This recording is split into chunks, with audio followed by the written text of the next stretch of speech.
All right, welcome to Cricket for Americans. Nick here.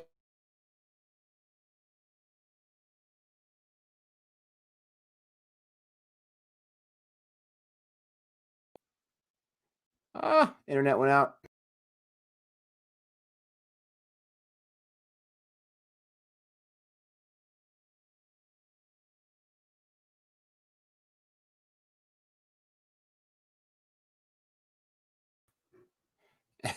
I'm very late to this party. Sorry about that little internet issue. I thought the match started at 9 my time, which is another hour.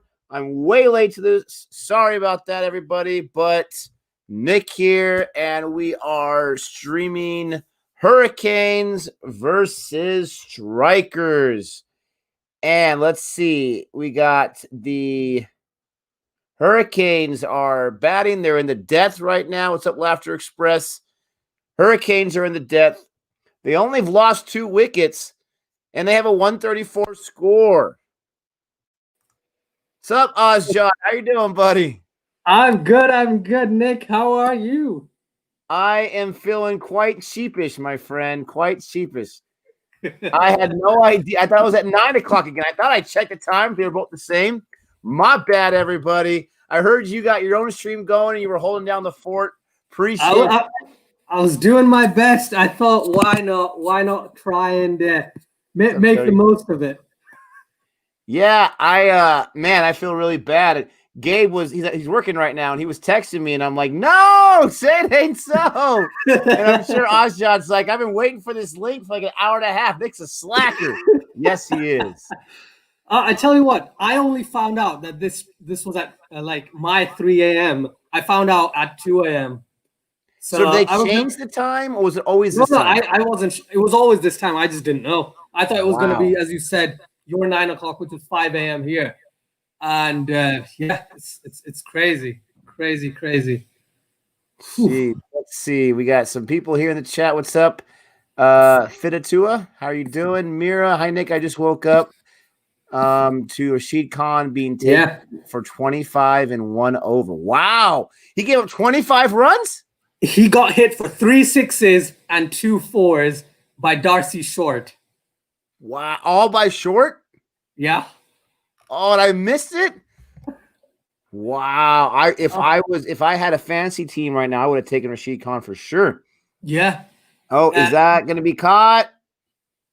Oh, no. Oh, he threw it up. He threw it up and he caught it. I thought he stepped out. What a magician. That was Rashid Khan. Making up for it. Wow. I mean, it's not going to be the greatest catch I've ever seen, but that was a nice catch. Yep. Oh my goodness! I didn't think you were going to go that far. Oh! I love how he stepped. He just throws it up. That's class right there. That's professional. Yeah, Gabe Khan got rocked. He did. I saw it, and I was just absolutely surprised that this actually happened. Goodness me, madness.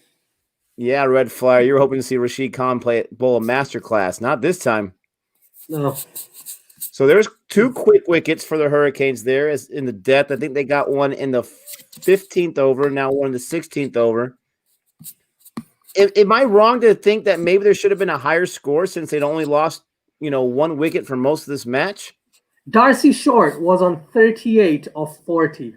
And by the end of the Rashid Khan over, he was 62 of 45. Oh, my gosh. He just smashed him.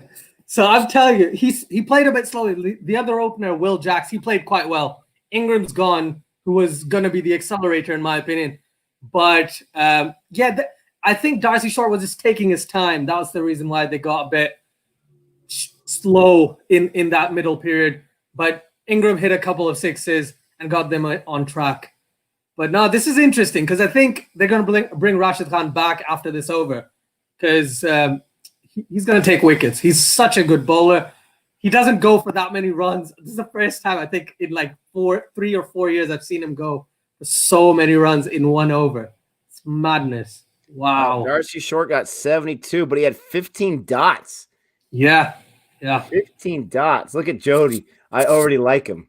She loves herself Jane Austen and Mr. Darcy. Yeah. What's up, Aryan? What's up, Manav? What's up, RK? How are you guys doing? Yes, Fita Tuna. I do love WWE, but I have not enjoyed the last few years. I've gotten way out of it. I'm not liking the way things have been going recently, but I, grew up on it. We got handsome. Definitely watch AEW Dynamite. That is another wrestling show that I really like. It's I'm enjoying it. Sting is back. Is he? Yeah. Oh, there's another wicket. Rashid Khan gets some revenge. Knew it. So if he gave up 25-1 over, he's only given up 9 in the next 2. Yeah. And you called it. You got to bring Rashid Khan to get some wickets. Look at that. What a call. Yeah, that should be LBW for sure. Definitely. Yeah, he didn't hit it. I wanted Hanscom to do well. I needed Hanscom to do well, but Hanscom out. Well, yeah, he's gone. He is gone. Yeah, I was going to updates. The food review will become. We were going to record it on Monday, but we've had a few complications, so we were recording as soon as possible. Even if I record on Monday, it wasn't going to be posted by Monday, but hopefully by the end of next week. That would be fantastic. We can get it done by then. We'll see. Ooh.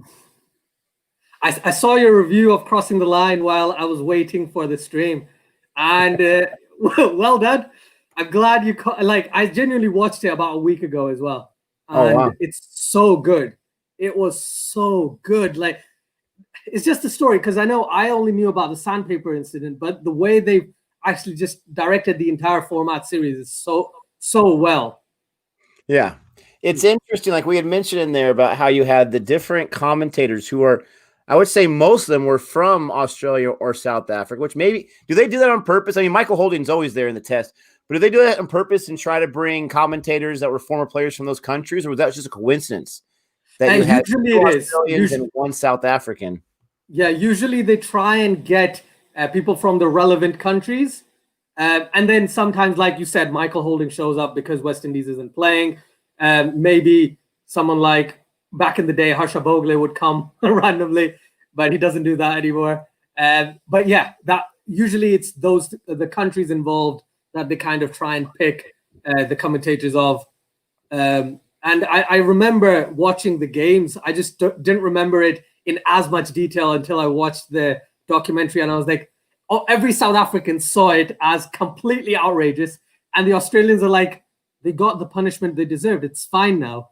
And I'm thinking it's such opposing views because it's not them. You know what I mean? It's not them. That's why. Yeah, I mean, it's interesting. And yeah, thank you, Manav. It's on Born Reviews. We put on Born Reviews. Why? Because Born Reviews. We do our movie reviews, documentary reviews, show reviews on there. But it's interesting because as an outsider, and I consider myself neutral, I really do. I like the Australian players. We're watching the Big Bash League, but I consider myself neutral on the matter. It seemed like the guy who, I'm assuming he's from South Africa because he was sympathetic towards what was going on there. And I get it. You're ticked because they cheated. I get that. But it seemed like he was very, very upset as a commentator, which I'm glad he was being honest. But Alan Border and Shane Warne, they seem to have no problem giving it to their own guys, but they were also a little easier in other instances. I thought that was interesting. I don't want to get focused too much on that, but I did see I feel like they were a little more balanced with the situation, but maybe it was because their side cheated. Yeah. Great documentary. We had a lot of thoughts about it. What's your opinion on my one pet peeve about how, I think his name is Mark Nicholas, the guy who's like the host of it, and he was so far away in so many of those shots. I'm not sure. Did you even notice that when you were watching it? I think it was to give that grandeur of the field, and how like he at the start he was so far away, and then he started walking in, and then they started zooming into him, and I thought it was very cinematic, so I liked it. Okay. But I understand why some people as yourself wouldn't like it, because it was a bit weird. It wasn't like something was far away from the longest time. Like, hello there, can you hear us? Like, and I get it. Where he's at is a beautiful backdrop. Like, you want to get that backdrop. I get it, but man alive, we weren't going to do a no video reaction. I don't think we ever. I think it might have been discussed, but we never confirmed that, just because it would have been an hour for that, and then another 30-40 minutes for the review. So Yeah. Our hardcore fans like you, AJ, you would have watched it, but I don't think a lot of people are too attracted to watch it. Ozjot said he would have watched it. Ooh, 2 hours of his life. Right. I want to talk about two things, right? While we're waiting. So, number one, Your Cap is the show I was watching as well all night to kind of keep myself awake. I was watching Agents of S.H.I.E.L.D. season awesome. 7. It's on Disney Plus now. So I was I need to catch up on season 7. Oh, I'd highly recommend that show. I don't know if you watched I have it. never watched an episode. I know. So this was a gift from Jody because Captain Marvel wears this in the movie and she knows I love the MCU and she thought it was cool, and she's right. It is cool. And I like it because it's like my USC hat. It's a certain type where it's like an elastic string. So it's kind of tight a little bit, but it's so nice and like it'll fit most heads, like big heads like mine. Bold. He's out. What? It's 143 for 5. I don't know if I'm ahead or not. No, I see him walking off. Yeah. Worrell? Terrible shot. What are you doing right? He literally, it hit his bat and then hit the wickets. Tried to paddle sweep it. I got to see a replay on that. Oof. Yeah, it looks like a very snug cap. It looks like very nice on the top, and then it's got that curvature at the front as well. But no, I definitely say a lot of people don't watch the show, and they don't watch it because they got put off because of season 1 and half of season 2, and then they stopped.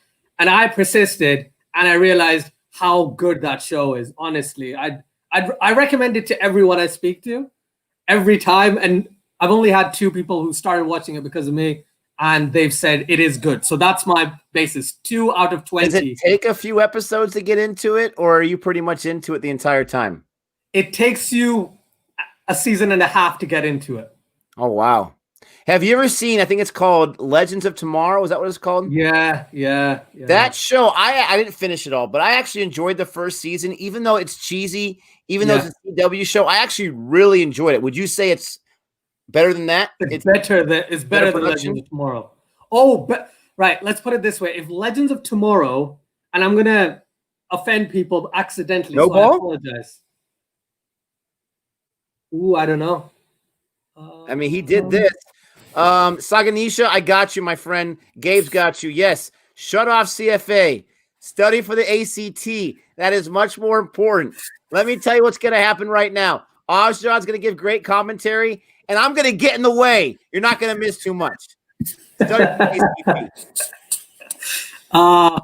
144 for 5. Yeah, there you go. That's that no ball that you're talking about. But I am about a minute behind. I'm about a minute behind, I think, Nick. Ooh. So you haven't seen the 6 yet then? So you're ahead? Or you're behind? I'm behind. Yeah, I haven't seen the 6, but thank you for the spoiler. I don't mind. It's a nice one, too. He killed it. Yeah. So you said it's way better than Legends of Tomorrow? Yeah. So what's your least favorite MCU film? My least favorite MCU film is Thor 2. Okay. Right? And then, favorite? Honestly, Captain Marvel, we talked about yesterday, is one of my least favorites. I like a lot of them, though, to tell you the truth, but Thor 2 is one of my least favorites. Right. Okay. So let's say if Legends of Tomorrow is Captain Marvel, okay? If Legends of Tomorrow is Captain Marvel, then Agents of S.H.I.E.L.D. is Iron Man 1. Wow. Okay? Let's just put it that way. Wow. Yeah. Oh, this guy, he's definitely not going with his heart on that that sentence right there. Let me ask you a serious question, though, and I'll see how serious you are. Have you seen Karate Kid, the original Karate Kid? Yes. Do you like that movie? Yes. All right. Yeah. I mean, most people do, but I put that like that's my number 3 of all time. May not be that high for you, but I love that movie. Oh no, it's sweep the leg. Right. To be honest, it's one of my. It's not one of my favorite movies. It's not up there, but it's one of the movies that if I'm bored and I need to be happy, I'll put it on, and then by the end of the movie, I'll be happy. Does that make sense? It's one of those feel-good movies. I got to spoil another no ball. Oh, that's all right. They got a 6 on the last no ball. Why is he bowling no ball? Well, I'm happy. I'm supporting Hurricanes. That's fine. Sweep the leg. Exactly, Gabe. Exactly. There is a funny episode of The Office where Dwight and Michael Scott are fighting at Dwight's dojo. Yeah. And Kevin, do you know the show? I know of the show. I know the characters. So Kevin's like the balding, kind of larger guy, right? Yeah. He's kind of a little slow. It's so funny because they're fighting their little cockfight is what I call it. And he's sitting with the most serious look saying, sweep the leg. Like it's so creepy. But that's what I think when I read Gabe's comment right there. Oh, damn. What about Hook? Have you seen Hook before? The Robin Williams one? I have, but I do not remember it. Oh my gosh, I love that movie. I saw it when I was quite young. I haven't seen it since. I can tell a lot about someone when they tell me their opinion about Hook, if they remember it. Yeah. People that think it's just okay, I can't get with them. I can't hang out with them. Can't do it. You know what? I will watch it again just so I can give you my honest opinion. And also, I don't know if you noticed this, but Worrell's out of the attack because of all 2 no balls in that over, which were both above waist high. So someone else is filling in the over. So is he ejected? Yeah. Wow. Mm-hmm. Wow, because the 2 no balls above the head, they just got to single out that last one. Yeah. But I mean, if you're the strikers right now, you've gotten a few wickets. You had them out 130 before the death. You were doing all right, and then look at that 18 that's the 18th over. They've given up how many runs? A whole bunch of runs. What are you doing? You're just allowing them to keep scoring more and more. It's crazy because what strikers did was kind of before this over, they looked like because Rashid Khan came back took a wicket, and they took a wicket at the start of this over. But then Worrell he was trying to bowl slower deliveries, which weren't landing the way that he wanted it to. Honestly, Shivam Shah says exactly what I was gonna say. Oh, you read my mind, Shivam. James Faulkner has the 2nd fastest century against India. Yes, he does. Yes, he does. Yeah, in ODIs, it's like 50 format. 58, 59 deliveries. I can't remember, but yeah, absolute madness. Someone said that he was once like Stoinis. Yes, he was basically the OG Stoinis, if you want to put it that way. Does that mean that he got out for a lot of ducks and then he went for like a lot of 60s or something like that? Ooh, you're going against the stars there, Nick. You're going against the stars. Can't have that. Look at that weird shot. I'm not sure how far ahead of you I am, but look at that weird shot. Jeez Louise. I mean, thought for sure I was going to be caught. There was no one around. You got David and Faulkner in the partnership. You got Agar bowling here in the 19th over. Mm-hmm. He's done well so far. I think he got hit for a 6 in the previous over, but barring that, he's done fairly well. This is a different Agar than what I'm used to in the international squad, correct? Yes, this is W Agar. So nothing against the other guy, but the other guy's bald, so it's kind of easy to notice. Yeah, and he's a spinner. Oh, there you go. I like it. See, excellent commentary. You know, from the cricket, I just go by bald or not. Look at Gabe, drive by 12 minutes into the stream. That's long for me. That's long. Oof. Right. I know your judgment because I saw your season 3 trailer. But when I saw Cobra Kai season 1 and 2 when it was on YouTube, I was just absolutely ecstatic. I actually preferred season 2 to season 1 because I liked the change in personalities. Like I can't remember if it was yourself or Gabe who said that guy, the spiky dude's personality changed completely. I thought that was an interesting take on the way they kind of handled that character. I found it very interesting. I wouldn't say it's something that's good, but I just enjoyed it. Wow. I loved him in the first season. I love when the underdog kind of turns it around. And he was kind of, I love Agar's little run up. He kind of does like a little hop when he runs. I mean, I'm not trying to hit another drive by right there, but that's quite interesting right there. It's very unique. But he was likable in the first season. Let's just say that. And then, it's fine. He got a little too into it. He got the taste of power. But in the second season, my biggest problem was the acting as well. It was so over the top. Yeah. That he really annoyed me actually in the second season. There's a lot of things that were over the top in the second season. It almost seemed like the directors or the writers, or the creators, they said, we want you guys to bring it up a notch. And that these young actors said to themselves, well, we think bring it up a notch means to just bring more emotion and more cheese almost. Yeah. Still really good. But let me just say it this way. I've seen the first season like 5 times, second season only 1 time. So maybe I got to give it another chance. Give it a go. Just because I think one thing, maybe because I'm biased towards, action set pieces. So if there's a good like fight in one of the one episode, I remember that a lot more than the entire story. But Billy Zabka's story just in that show, just it's just so good. It's so well I don't know, simulated, if that's the right word. But it just made me very, very happy. Very happy. It was like watching Commando 3, if you've seen the fight sequences. We see a lot of fight reactions. We gotta watch the movie for crying out loud. But yes, especially that last one. I mean, me and Chris were cracking up because that guy, he got hit in the head, or he got the thing thrown in the discus, and he like breaks the like cement standings that he gets pushed into. There's a boundary right there. The last over here. Peter Siddle trying to pile it on. Peter Siddle is such a good bowler. He's been so prolific against England in the Ashes quite a few times. But I think just because now they have Stark, they have Hazelwood, Pattinson coming, so he's just gone completely out of his. Look at that cheeky shot there, right there by Faulkner. That's amazing. See, this guy can this. Just because I know, Gabe's not here. Hi, Boomer. So I'm going to say it. Faulkner can rake. Right? Yeah. I've been practicing. Don't worry. I've known Gabe for like 7-8 years now, something like that.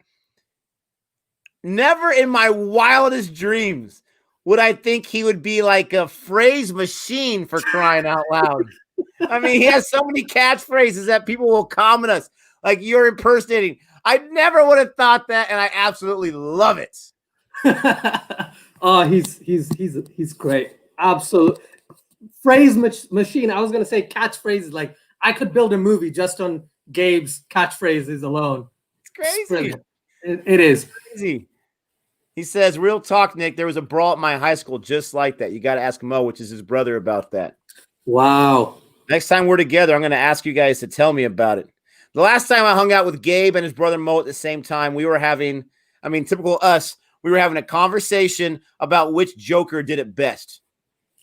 And not that Gabe ever said that Jared Leto's Joker was the best one, but he loves Jared Leto's Joker. So I just had to drive by that on his brother Mo. He lost his mind.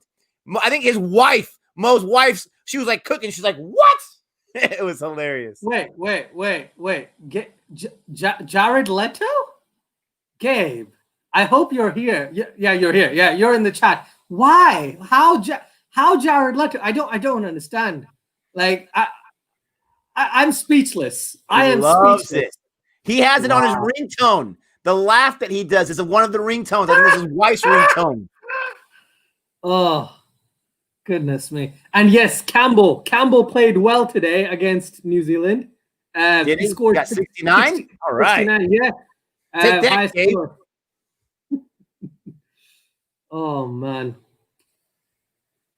Goodness. Yeah, personally, I think Heath Ledger is my favorite Joker. I just thought I agree. Joaquin Phoenix did a fantastic job, and I keep arguing that Heath Ledger had the best material, but Heath Ledger is a very diverse actor. Talk about Australia. Very, very diverse actor. Yeah. But no one was excited when they heard he was cast. Not one person besides maybe his family. Yeah. And he just commands the screen. Did they get a run out? I don't think so. Oh, he's out. He's walking away. I mean, it's the last ball. That's why he's walking away. It wasn't a run out. But talking about Heath Ledger, he commanded the entire screen. All the friends I had, which aren't a lot, but all of us went there to watch Heath Ledger based on we were going to watch it anyways, but we had to be. I remember me taking Jody, of all things. like at midnight. She never goes to midnight movies. We went there. We were kind of in the front, enjoyed the entire thing. He's not in it for a lot of the movie, but when he is, it's fantastic. Joaquin Phoenix had a different type of movie. He did a fantastic job as well, but I put Heath Ledger and then Joaquin Phoenix and then I guess Jack Nicholson. I'm one of the few that's not very impressed with Jack Nicholson's. That's not my favorite portrayal of it, but I would put him above Jared Leto because Jared Leto. Yeah. Let me put it this way. I never saw Cesar Romero do it in the Adam West show, but I think he was better than Jared Leto. I've seen all the, because I know as great that you've actually got the same tone that at the end of your video, the new video, at the end you've got the Batman logo tune where it's like. Oh yeah, I noticed that. I didn't edit that one today, so I think that was Gabe's wife that edited that. That was pretty cool. Yeah, and one thing I realized, I'd say my order is exactly the same as yours because I've seen all the Jokers just to see if the original was as good as people said he was, and I think he was better than Jack Nicholson. But yeah, Jared Leto's probably the worst. Absolutely. And he's a very good actor. I mean, obviously he was fantastic in Dallas Buyers Club. Yeah. I love him in a movie that no one talks about, Panic Room. He doesn't have a huge role in that, but that's a great movie. He does a great job in that. He's fantastic in American Psycho. Not as good as Christian Bale, obviously. He's a very, very good actor, and he's a great singer. I've seen him live, 30 Seconds to Mars. Very, very talented, but not the best Joker. Yeah. No, there's some roles you're good for, there's some roles you're not. And maybe this wasn't the perfect role for him. I just want to ask, what do you think of the news of Christian Bale being in Thor 4 as who's he playing? I'm pretty sure he's playing the baddie, right? He's playing the villain, correct? Yeah. I can't remember the name. So the villain, yeah. I can't either. I try to stay away from as many spoilers as possible. Actors, not really a spoiler in my opinion, you know, unless it's like a big return by someone. Like all this noise about maybe Tobey Maguire and Andrew Garfield, I don't want to hear about that. Let me watch it in the movie. But nowadays, that's kind of impossible to find out. But with that being said, I was listening to someone talk about it. I love listening to the John Campea show, and he and his friend Robert were talking about this same thing. And they said that they are excited to see Christian Bale in a different type of role. I don't think American Psycho was the last time he played a bad guy, but he doesn't typically. He plays a guy who you want to punch in the face a lot of the times, but not really the villain. And so, in a, I think it's Taika Waititi's doing this one again. In that type of film, I would love to see what he does. Yeah, definitely. I want to see how he brings that role to life because. As you said, the director, based on the director and what he did with Thor Ragnarok, I don't know what he's planning, how he's gonna basically craft this movie, but at least they're gonna start filming in January, which means that they've got a script handled and everything. They just have to shoot. I'm one of those people who does like spoilers, who doesn't mind spoilers. Let's put it that way. So I usually read as much as I possibly can about something, and then I go watch it, and I'm like. I like that. I remember watching Batman versus Superman, and it came out in Mexico before it came out in the UK. And I went online and read a full synopsis of what happened. Why? Right, and I'll explain. Number one, I was 23. So let's put that at one case, right? I was 23 years old. Put that aside, right? Number two, I wanted to see what happened because I was waiting for that movie for so long. I was like, I really want to know. Because I can't wait another week for the movie to launch. I want to know now, right? And I was upset for about the rest of the night and most of the morning because I found out what happened at the end of the movie. I don't want to give any spoilers for people who haven't seen it, but you know, some person dies in the film, right? Yeah. And as soon as I found that out, I went into my friend's room and I sat down. I was like, he died. And then I was just sad for the rest of the night. And I was like, I didn't know films could affect me this way. Then I watched it in the cinema, and it affected me exactly the same way. So I think I'm just that type of personality who doesn't mind these types of spoilers. Because you don't want to be crushed? That could also be the case. Jody wants to know the end of everything when she's watching it. The end, and it drives me crazy because I'm so like, I don't want to say a purist, but I'm just so the opposite way. And so I will not tell her. But if there's anyone else that's watching the movie with us, they'll say, "Oh yeah, this is what happened." She'll say, "Thank you," because I know she's going to zone out and she'll read her book, and I want her to enjoy every moment of the movie. Gabe, right here, they say, "Why don't you invite Campbell to your house for dinner?" He says, "Campbell's always invited for dinner at my house. I'll take him to the backyard and work on his catching technique." Stop. Oof.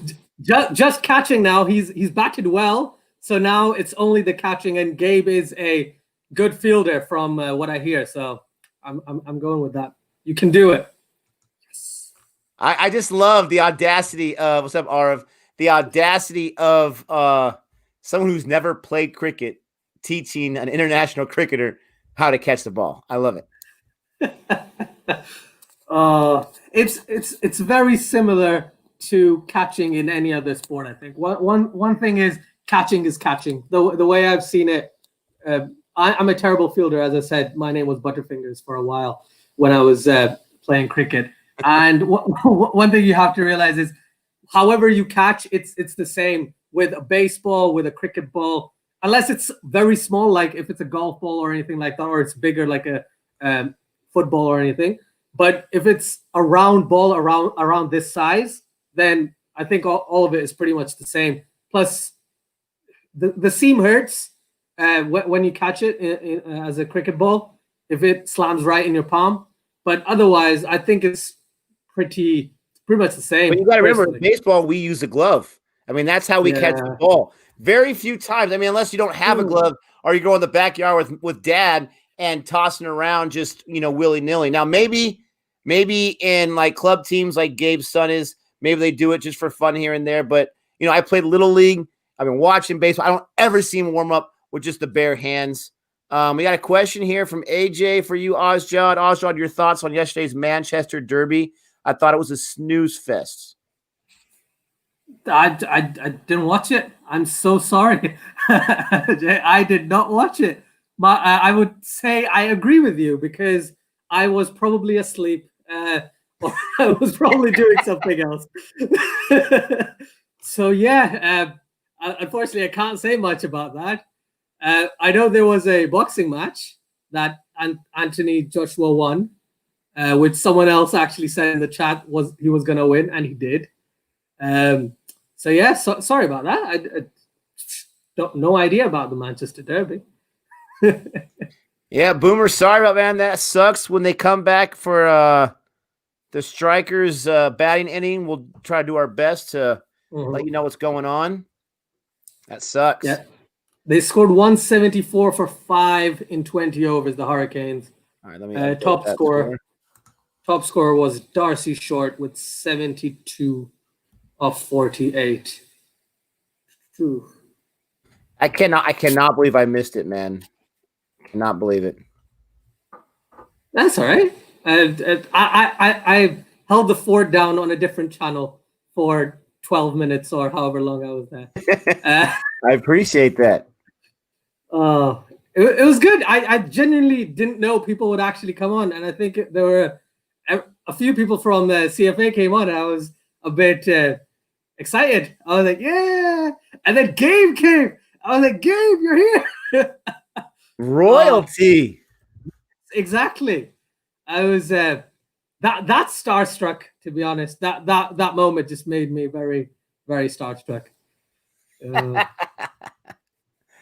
Oh, that's hilarious.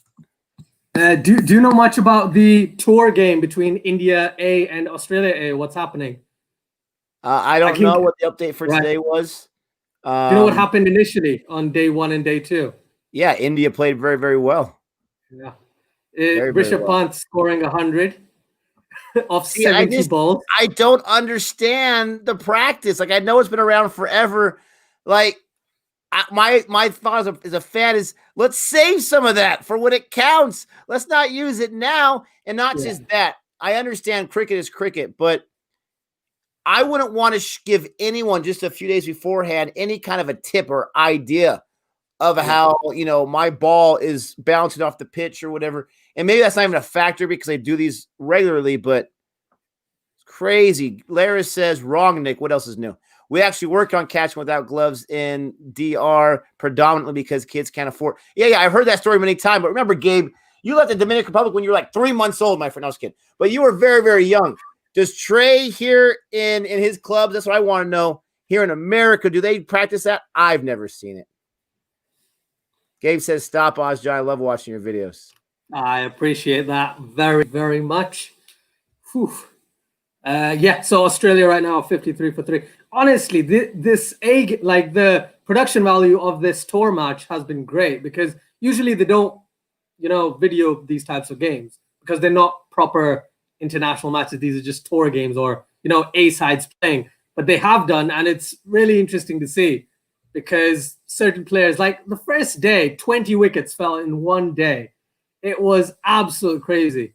Cameron Green got hit on the head with Jasprit Bumrah's bat. He smashed it straight into his head. Oh, yeah, that's the one I read the article about where Siraj came after him right away, and Australia media is lauding him right now. Yeah, it's Cameron Green. I think he's not. He was slated to potentially play the first test. He's probably not going to play. David Warner is injured. Will Pucovski, who was potentially going to open, he's injured with the previous tour game, so he's not playing the first test match either. There's so many injuries, just in general on both sides. It's crazy. I'm happy for Rishabh Pant. I've been talking about him since I first did a no video reaction on one of his performances in the IPL a few years ago. I'm looking at it right now. So India was bowled out with 194, and then Australia was bowled out for 108. But then India scored 386 off 4 in their second inning. So now Australia's they need 421 runs. I don't think it's going to happen. I don't think it's going to happen. But it's good practice because the series starts on the 17th, 18th. So literally Friday. A week. Oof. We'll be watching some of it. Right. I'm going to ask you a question. I'm going to ask you just a professional question, if that's okay, Nick.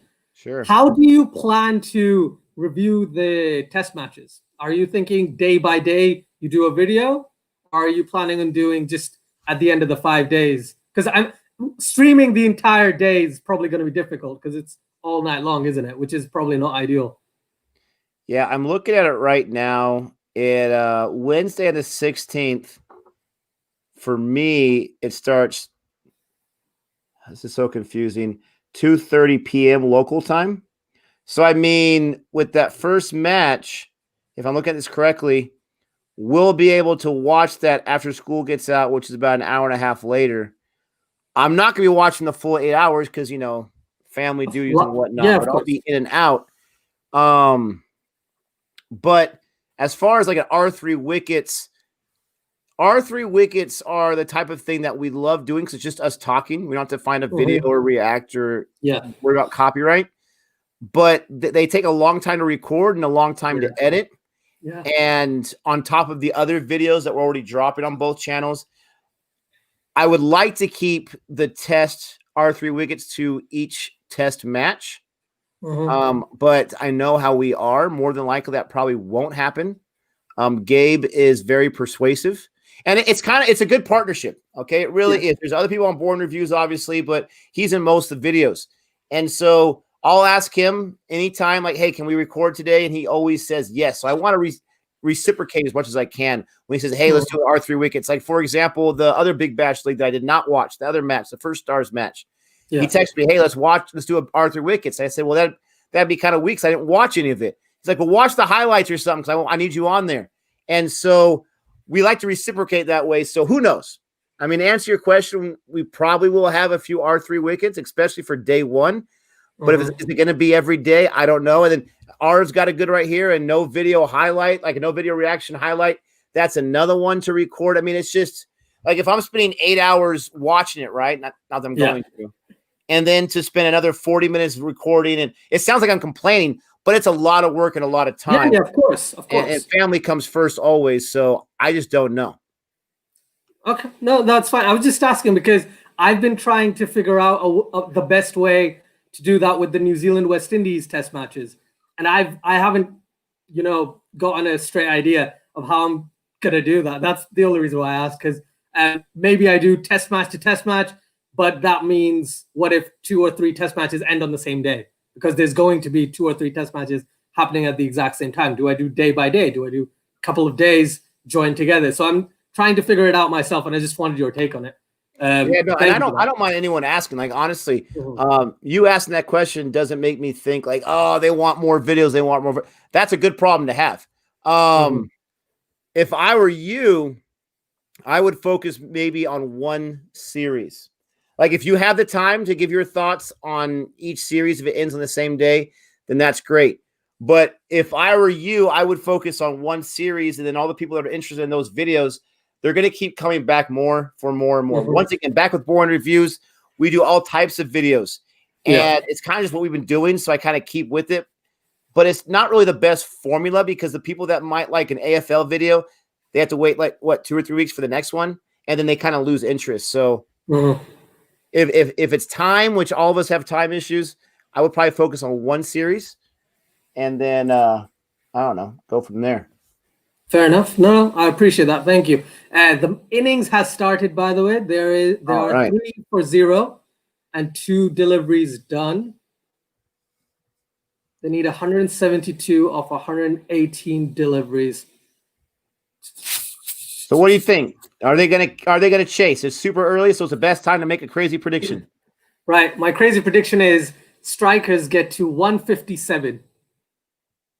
And they lose by 15. They lose by what? 17 runs. 157? I don't even know who's on their batting side, but I'm going to call a bowling collapse. Oof. Bowling collapse. They're going to chase with 3 balls left to go. Oh, wow. That is a steep prediction. I like it. I like it. Sweeping statements. I appreciate it. Who am I supporting this game? I don't know. Oz, I'll let you pick first. Who are you supporting? Hurricanes. I'm going for Hurricanes. Okay, so I called for the bowling collapse, so I'm going to go for the Strikers. Down. Let's do this. Purple versus blue. Or magenta versus blue. I don't know. I'm going with purple. I call it purple. Woo. There we go. Oh, come on. The power play, really? There's a guy chilling right there. Gabe's like, get sick for a week, Azja. I've got a few days off work. I do have a few days off work, so I'm gonna take as much advantage of that as I possibly can. Let's do what you did for England versus Pakistan Test Series. Laughter Express, concentrate on one series, and during stream, we'll give updates on other matches. That's interesting. I like that. That's an interesting idea. I agree. Yeah. So today was, as you know, my first stream. So maybe I might do something like that for some of the other games. So, for example, because I'm thinking when the Pakistan-New Zealand series starts on the 26th or 26th of December, to do daily reviews, but 5 minutes each. Just like 5 minutes about what happened on the day. That I know, but you know everything leading up to, because there'll be the Australia-India series, which is really interesting, but it's at a weird time for me to kind of get hold of. Even though New Zealand, Australia are pretty much the same time zone, but because I'll be working during the Australia-Indian one and not during the New Zealand-Pakistan one. So I just wanted to take, though, thank you for that. I really appreciate it, honestly. It's I'll see what I do, but it's good to get as many opinions on something before I make a decision, you know. Muhammad says, never heard of that before, Nick. Can you explain the term bowling collapse? Gladly. If you never heard that before, I coined the phrase then. That's right. I coined it. So what I mean by bowling collapse is I see a 174 score. I would say it's a pretty decent score, you know, to defend. Pretty decent score that the bowlers, all they got to do, in my opinion, is a little bit above average job to be able to defend that score. So a bowling collapse would be when you are expected to protect that score, to defend that score, and you're not able to. Bowling collapse. Or in past terminologies, Jordan line, hootied. There's a lot of words that could be used for this. But yeah, anyone who gets absolutely smashed, a bowling collapse would be getting, what, 40, 45 runs smashed in your 4 over, something like that at least? Yeah. I mean, they've only got 6 in the little over the first over here, and there's another dot right there. What you can't have happen on the bowling side, you can't allow like a 50 or a 60 spot in the power. Well, the power play is much shorter now, but in the first 6 overs. Yeah, in the if you think of it just in the power play, so the first 4 overs, if they get 40, 45. And there's a wicket. There you go. Just like that. Hobart Hurricanes. Was that the hardest he could hit it? Like, was that the hardest? Really? I mean, I think it was hit on the very end of the bat, but come on. Ooh. Yeah, that was the end of the bat. It looked like he put a bunch of power behind it. He tried to. Oh, that just sucks. It is a good catch, though. You got to give it that. Great catch. Forward. He got his hand underneath it. Mm-hmm. In between the grass and the ball. Should I say it already, guys? Should I say it already? No, I'm not going to. Gabe just said, all right, got to go pick up some rich guy later, guys. Later, Gabe. If MGM calls and asks, I'm going to tell him, yep, he's been here the entire time, not doing his job.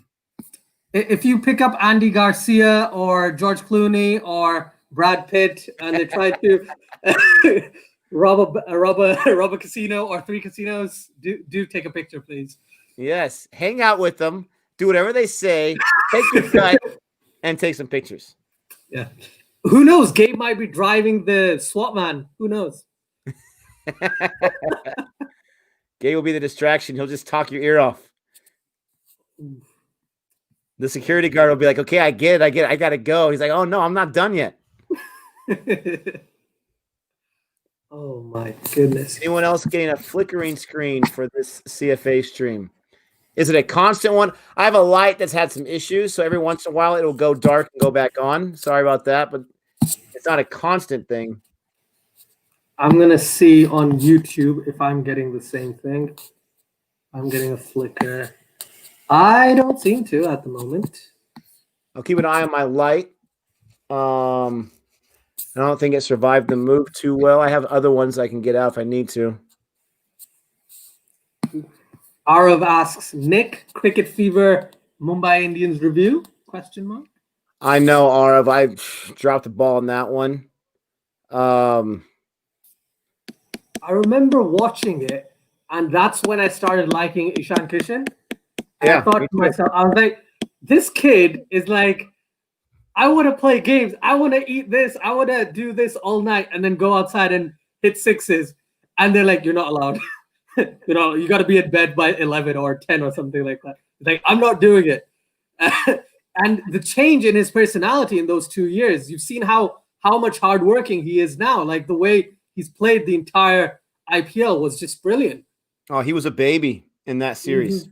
Yeah. And that's the thing. Like, I'm sure there's going to be some Mumbai fans that are like, oh, yeah, totally, we'll watch that review. But the thing with sports and sports reviews, besides documentaries, and I guess that is a documentary. But anyways, the thing with that is every day they get less and less relative, you know? Yeah. It's like there's every game. So as an example, this game we're watching now, in 2 days, it's going to be irrelevant. There's not many people who are going to watch a video if I reviewed this game in 2 days, because there would have been 4 games or 3 games that would have happened in the time between those. See what I mean? And it's an ever-changing landscape, the way I see it. It's very interesting in a way. What do you think, Nick? Yeah, I mean, I agree with you. It's definitely very, very interesting. I was getting distracted with some of the who got this. Okay, I'm going to get rid of this guy right here. You are being blocked. Too much spam. Getting distracted with him. And I was just reading some of the comments there as well. But yeah, I mean, it's definitely interesting. So Faulkner here, he's given up 6. and a little over an over. They're definitely not having a bowling collapse yet. That's for sure. I think the first 4 overs there, strikers are going to go a bit slow and try and just take as many singles and doubles as they possibly can. And they're going to get to, if they get to, let's say.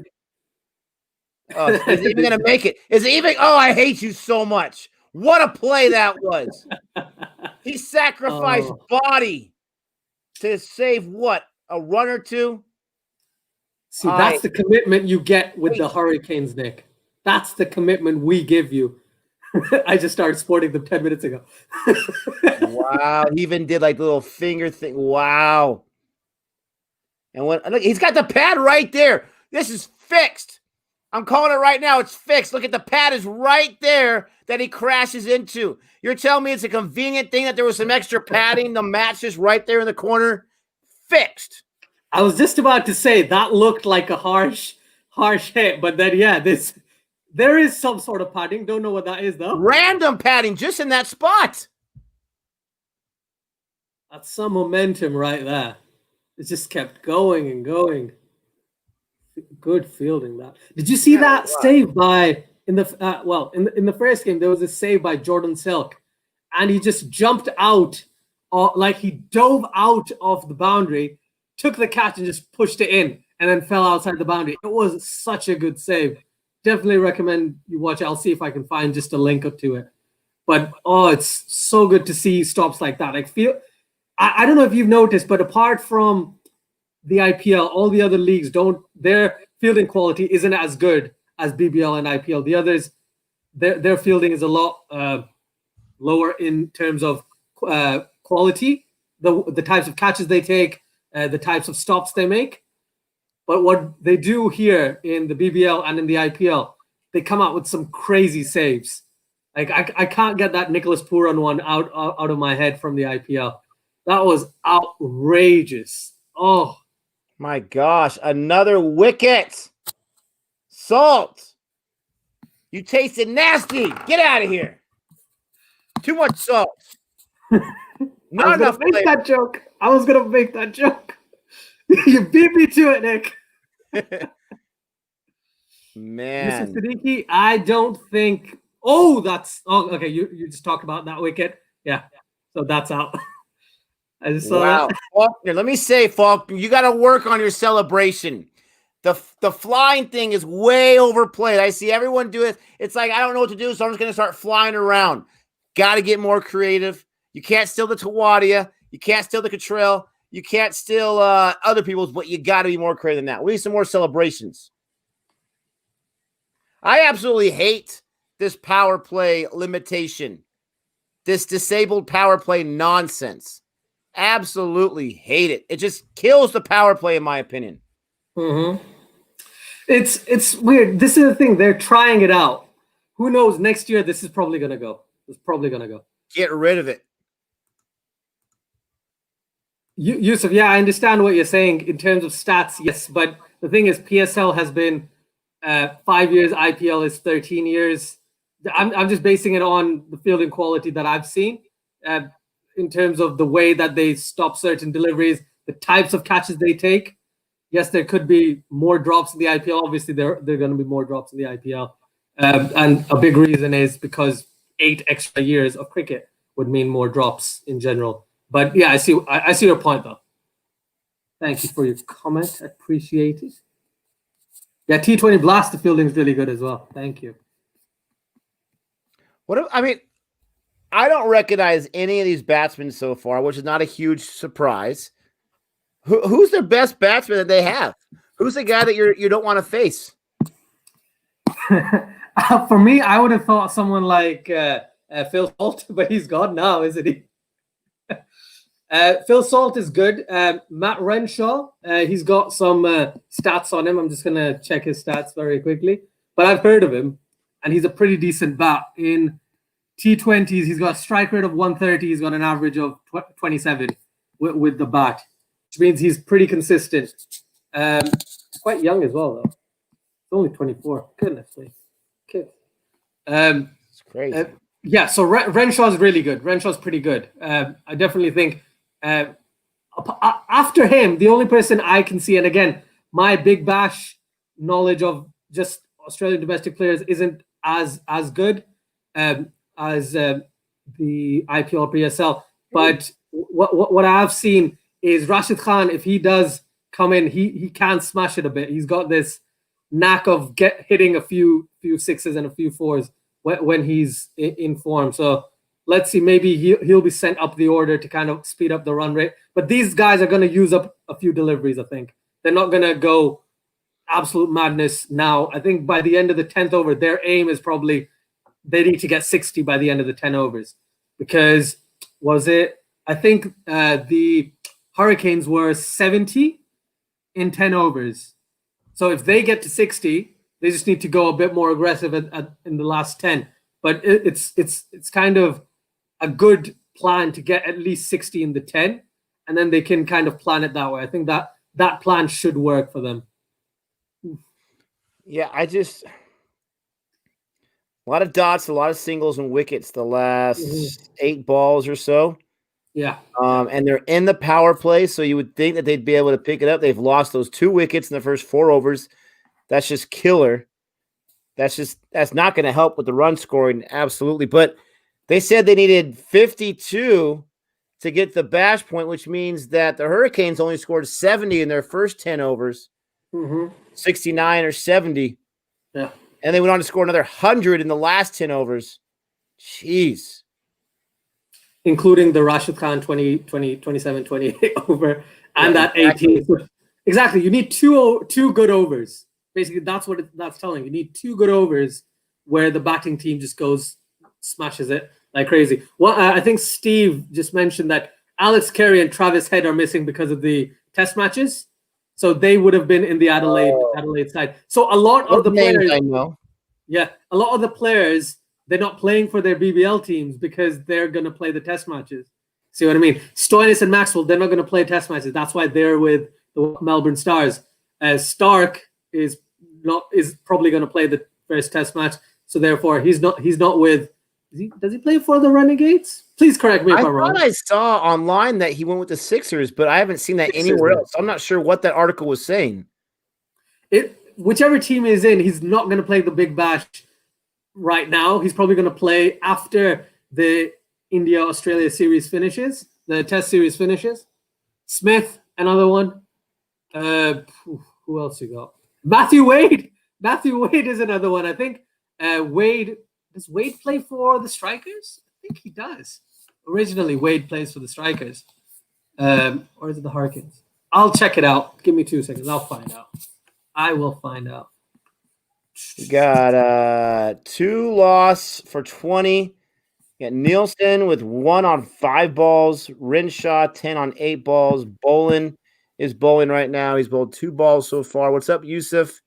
What's up, drummer boy? Rainfire, how you doing? Miss Osgood 9, how you doing? Zero Phil, what's up? I want to say hi to some people who have been joining us recently. Arthur, what's up? Wade is the Hurricanes. There's 1 run. Boland is good. Wade is Hurricanes. Thank you, Arthur. Yeah, Wade plays for the Hurricanes, but he's not playing clearly because of the test series. Adelaide Strikers, like I said, Travis Head, Alex Carey. There's a few players who are with the actual Australian squad, so then they won't get a chance. At least the first half of the BBL. And I heard you and Gabe mention that Super Bowl and the final of the BBL is on the same weekend. Ooh, that's gonna be a fun weekend, isn't it? Back-to-back nights. Back-to-back nights. How crazy is that? When I first saw the date, I think it's February 6th, February 7th, I was like, oh no, that's Super Bowl Sunday. But no, it's on a Saturday for us. So that's nice. That's a long tournament, don't you think? Because super long. Yeah. Now we're in December right now, so only about 3 months. But for a T20 season, usually those are like what? IPL is 6 weeks. CPL IPL is long. Weeks. IPL is 6 weeks, and that's considered long. Yeah. I wonder what the ICC how they feel about all these T20 leagues sprouting up and where scheduling it. I mean, it's good for players that aren't going to be on the international squads to get out and show what they can do. Yeah.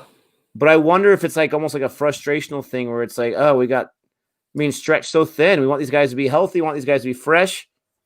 And not just that, but I wonder how the families feel about it of these cricketers, these athletes who, they want to see their husbands and their wives at some point, and they're just in all these different leagues. I think initially the reason, like back in 2007, there's this thing that started called ICL, which was potentially the first, like apart from the English 2020 Cup, which was the first to kind of invent the whole thing, where they would bring in international players.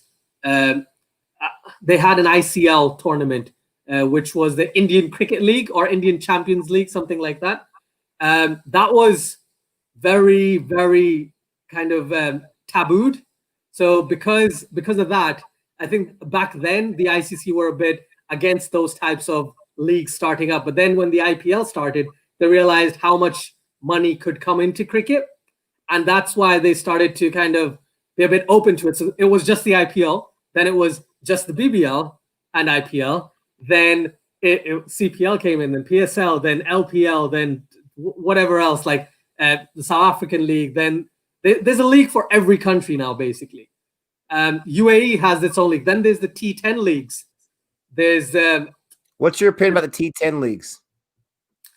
I've got mixed views. I think if it's not going to be an international format, it's a good entertainment thing.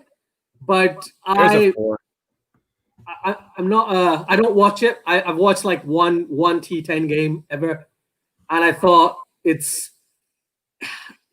not the best. Like it takes the whole strategic side out of it for me to do with cricket. It's just all bash and no thought. But this is the thing. That's what everyone used to say about T20. T20 came about because they compared it to ODIs, 50 overs. So again, it might grow on me because I think T10 is probably what they're thinking of selling to the Olympics eventually in 2027 or something like that. Shorter format. Yeah. But T20 should be fine because that's 3 to 4 hours. That's not too bad. But if there's so many teams, then maybe it's not the best format. It shouldn't be that bad because they have soccer, they have other things, or at least they used to have soccer in the Olympics. Maybe not anymore, but they have other events. So in the match here, it is the middle of the 6th over. It's 2 for 28. You got Nielsen and Renshaw still in the partnership. There you go. There's a shot. Try to catch that one, pal. I was just going to say they're starting to get going a little bit, trying to get some momentum going, and that 6 from Renshaw really helps out. He crushed that. I'm not sure how close the wall is on that part where he's at on the offside there or the onside. Is he a left? Yeah. But, I mean, that had to go at least 80, 90 meters right there. That was a wallop. That was a wallop. I'm gonna predict 11 and 4 balls in this over. Yeah. See, that's what I'm saying. You just need 2 good overs, and it's like they're at the run rate they need to be at. I'm gonna go with 84 meters. There you go. Hey, I said 80, 90. Yeah. It's kind of a safe prediction. I agree with you. Nothing can ever beat the beauty of Test cricket, which I'm glad about. A lot of people think that way because a lot of people I've interacted with in my life usually say, how can you watch a Test match? Why don't you just watch T20s? How can you ever watch a Test match? It's so boring. It's 5 days. It's this, it's that.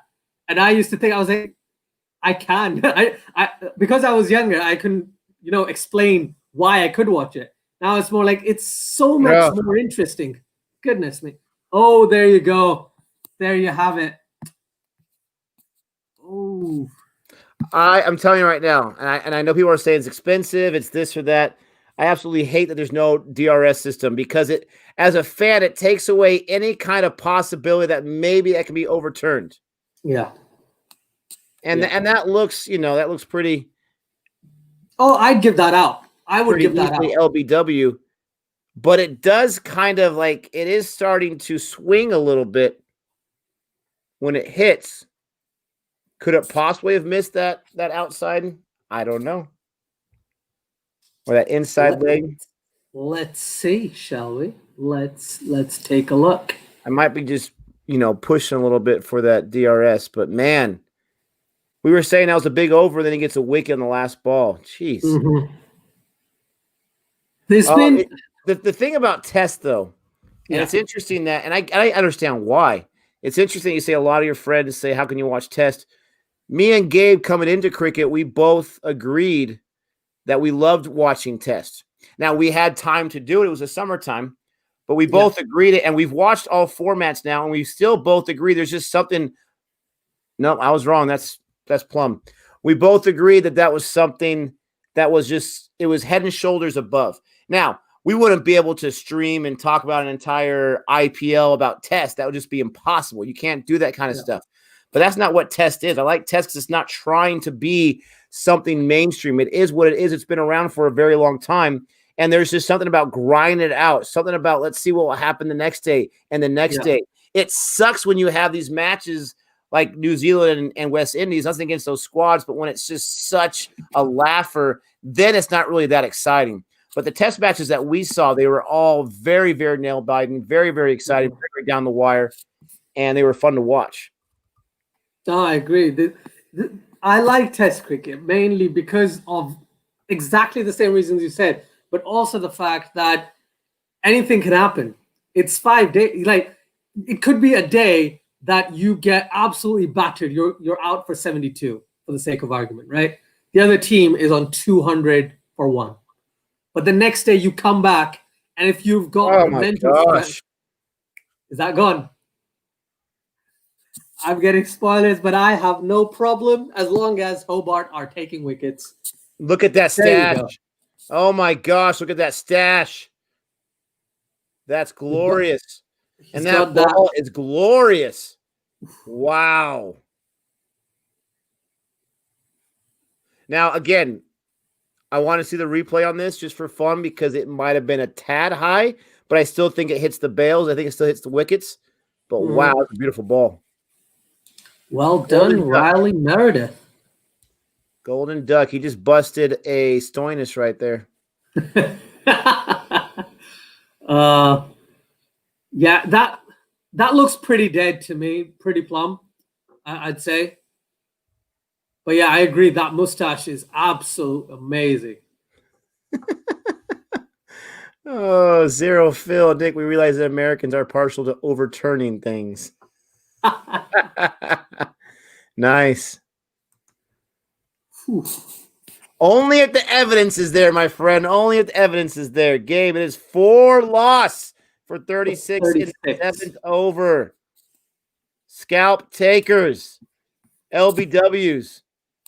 So, Nick, just because I'm in a very, how do I put this, very generous mood, it's over. It is over. Oh, yes. Oh, yes, Muhammad, not a bowling collapse. I called that one wrong. Wow, he said it's over. I have a chance, ladies and gentlemen. I have been given new life. Oh, yeah. Let's make it interesting. It's been a long night, but I think I'd be generous. I'll be generous. Wow, I think you deserve that, it's over. Look at Gabe. No. Do we have Gale or ABD on the bench? Can we do like that power substitution right now? How long did it take Gale to get here to Australia? Come on. Maybe he's actually hiding out somewhere. He's like, yep, here he is. Here's Gale. Oh, John Campbell in the house. Osborne. Hello. The government name. I scored a half century today. Hold that, cousin. I'm truly honored to be in your presence, Mr. Half Century. Thank you for joining us. John Campbell, one quick question. I didn't get to see your performance today. How many drops? Even though your side was batting. Did you drop the wicket bet? I'm just kidding. Congratulations. I want John Campbell to get like back-to-back centuries. That would be awesome.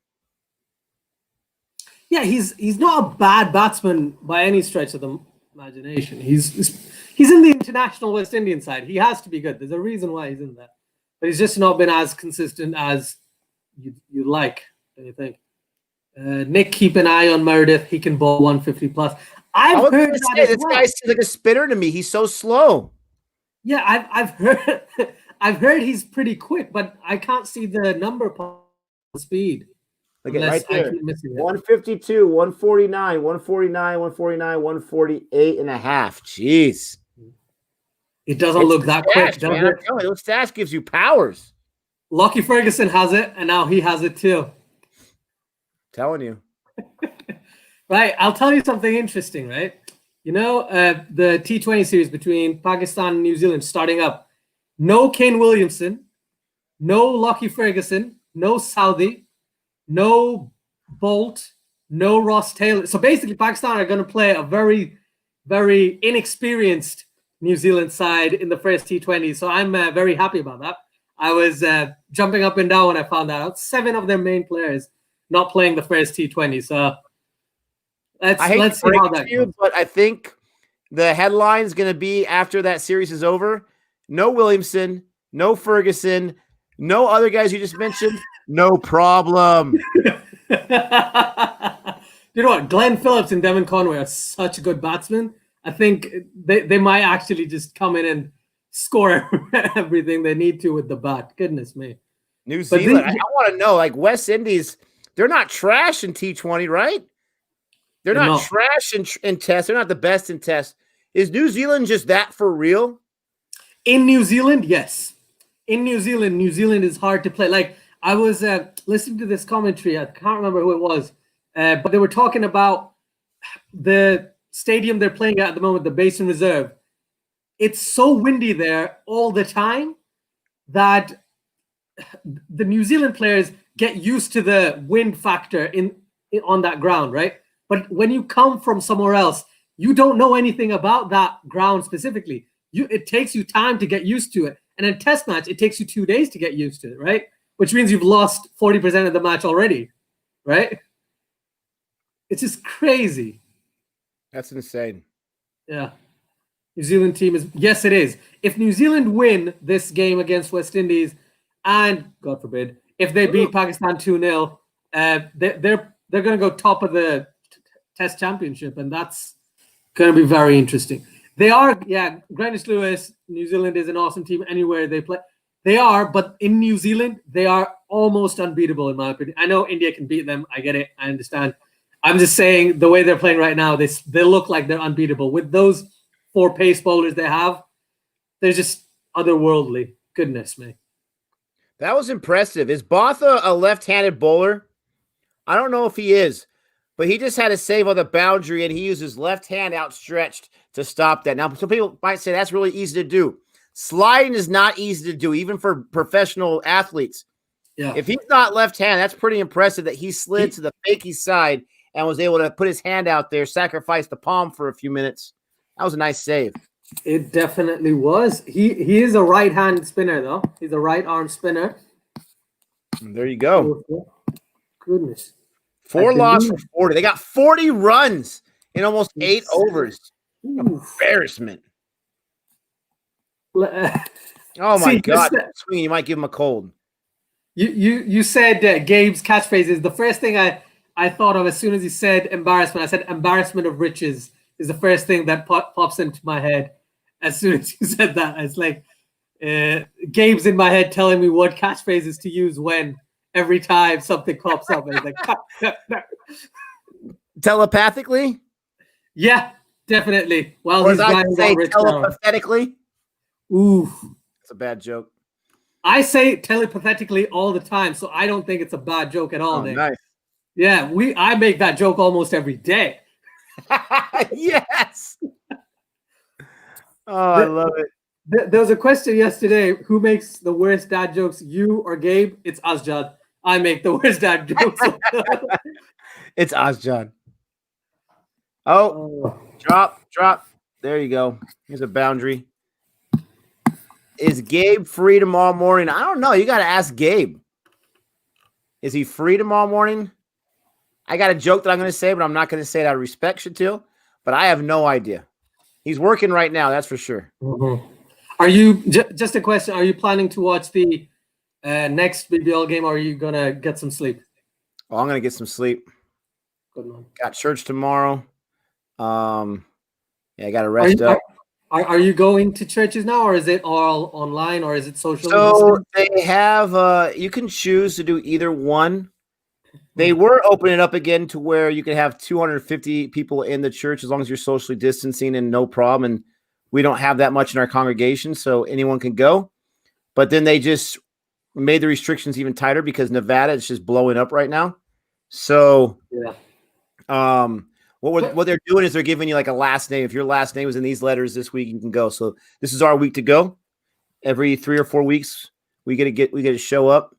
And then my son's got a meeting afterwards because he's moving up in we call the priesthood next year. So that's exciting. So it's gonna be a little bit of a long day at church tomorrow. Gabe says, Ozjaw, you lost cool points. I'm sorry.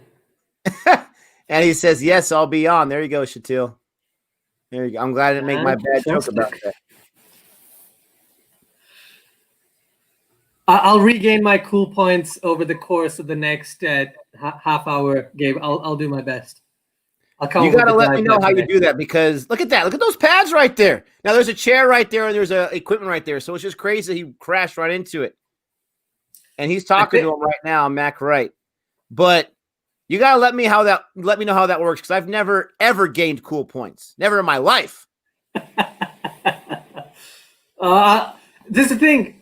You gain cool points by not trying, Nick. That's what you do. You just be. Don't do anything. And eventually you just get that. Boomer, I don't understand what happened to that crazy mayor of yours after those. Oh, I thought you meant something in our streams. She's still the mayor. She's still the mayor. Listen, her husband was the mayor for like 20 years or something like that. And so I guess she thought, I got popularity. I'll just run for mayor. And that's where I'm going to leave that right there. She's still in office. We got a super chat here from Jahan. Check stats yesterday. Wendy's have a 40% win rate choosing to bat first, 20% to bowl. In overseas tests in the last 10 years, they've won 0 tests choosing to bowl first. 0 for 12 in the last 10 years. And both matches. This is reference to our super chat yesterday when Jahan was on the stream. And he said, what is Holder doing constantly choosing to bowl? Ozjaw made a pretty good argument for why he thinks he is, but man alive, you can't argue with the stats. Oh, he kicked it. He kicked it to the stumps. I'm ahead of you. Sorry, Ozjaw. It's fine. I didn't know you could use your foot. All limbs allowed? Yeah, all limbs allowed. Yeah. I want to see him next time dive and use the stash to knock it over. He's got the handlebar going. He's out. Oh, kick it. Oh. Out. Is it out? Is it out? 5 down for 49. His mustache. Wow. 5 for 49. Goodness. If they could bowl with their feet, he would be a great bowler too. Gabe, yeah, no more Nick type dad jokes. All right. I'll try my best. No more what? What did he say? I didn't see that one. Where'd it go here? No more Nick type dad jokes. That's how you become cool. Those are the best jokes in the world. Ozjaw, don't listen to him. Don't listen to what he says. But Jahan, I appreciate that. You can't argue with the numbers. You can't argue with the research of the stats. And I don't want to say that Jason Holder doesn't look at the stats. He doesn't know this kind of stuff.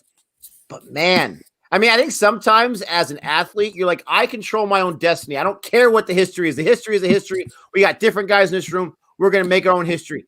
Hasn't worked out too well. But is that the reason why they're losing? Or is the reason they're losing because they're playing against some really good squads? It's a bit of both. I tell you, because New Zealand's amazing, but there has to be some sort of pattern there because Jahan's done all the hard work, so I don't have to. I can use that in my review. So thank you, Jahan. I really appreciate it. And he follows up saying, I just think West Indies need to give themselves the best chance. Yep. Yeah. Yeah, 40% chance of winning if they bat first. They should take it. They should definitely take it. Mira, I was told about this yesterday. I got to watch that one. That he did get a run out with his nose. Oh, I won't say anything. I'm taking that as something's gonna happen. Remember what you were saying about Rashid Khan? That's all I'm going to say. Yeah. Remember what you're saying. Okay.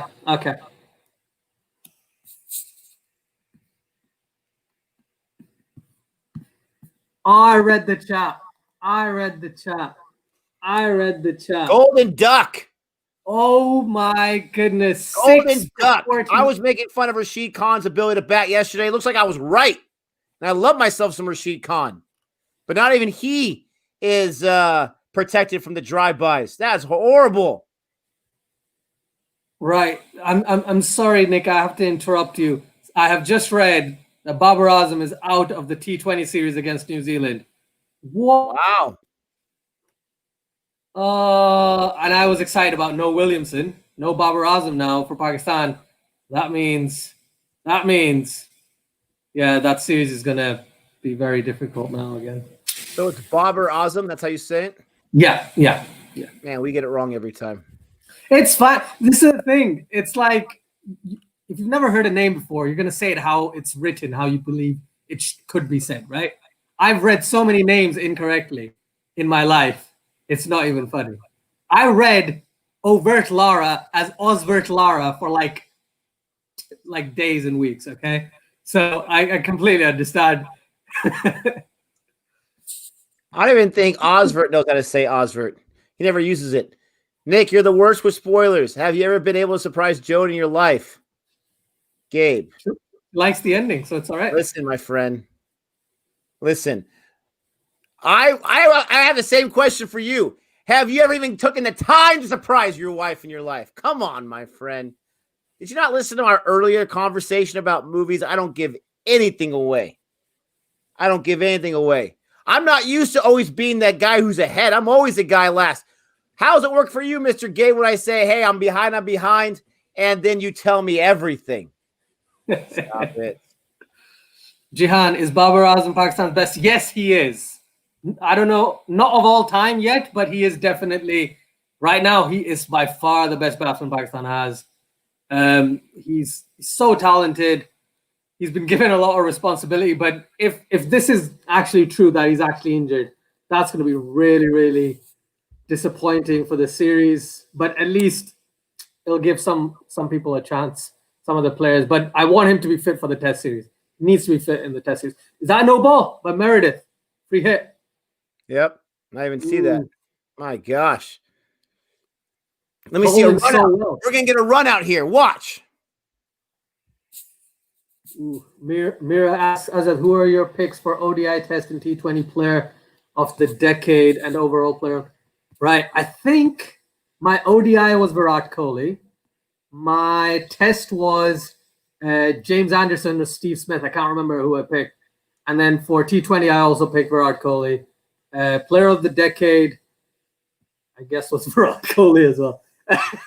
I went very Kohli-centric in my picks. But yeah, it was those. It was interesting because the thing is, there's so many players. Like I completely forgot that Gale's only played for like a bit more than half of this decade, half of the previous decade internationally, and they're just basing it on international matches. So, and same with AB de Villiers. After 2018, he hasn't played anything, but even then, he was in that list. It's interesting. I don't know who's actually won. I think they're still counting the votes and everything. But do you know about these awards, Nick?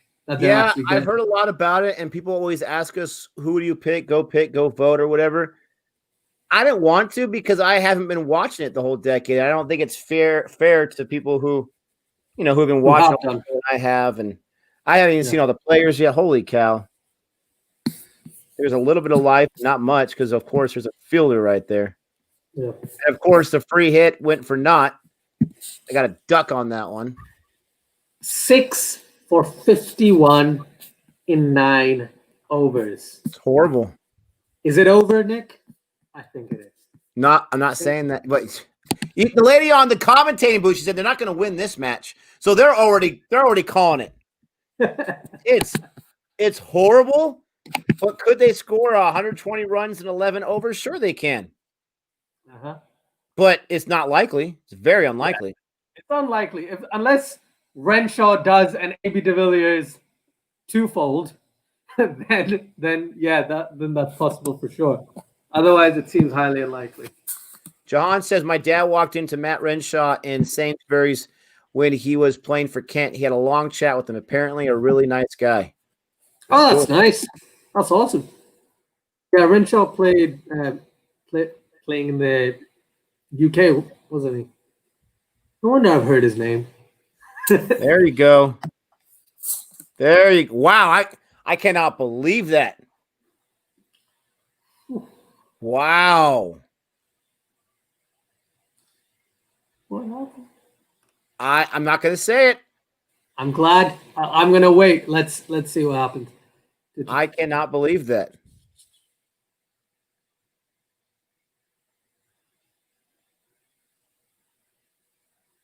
That's a shot.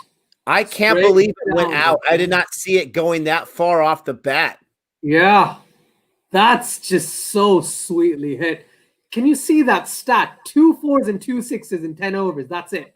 That's all they've hit. Whew. That's a beautiful shot. Straight down the ground. But they have 10 runs off 2 balls.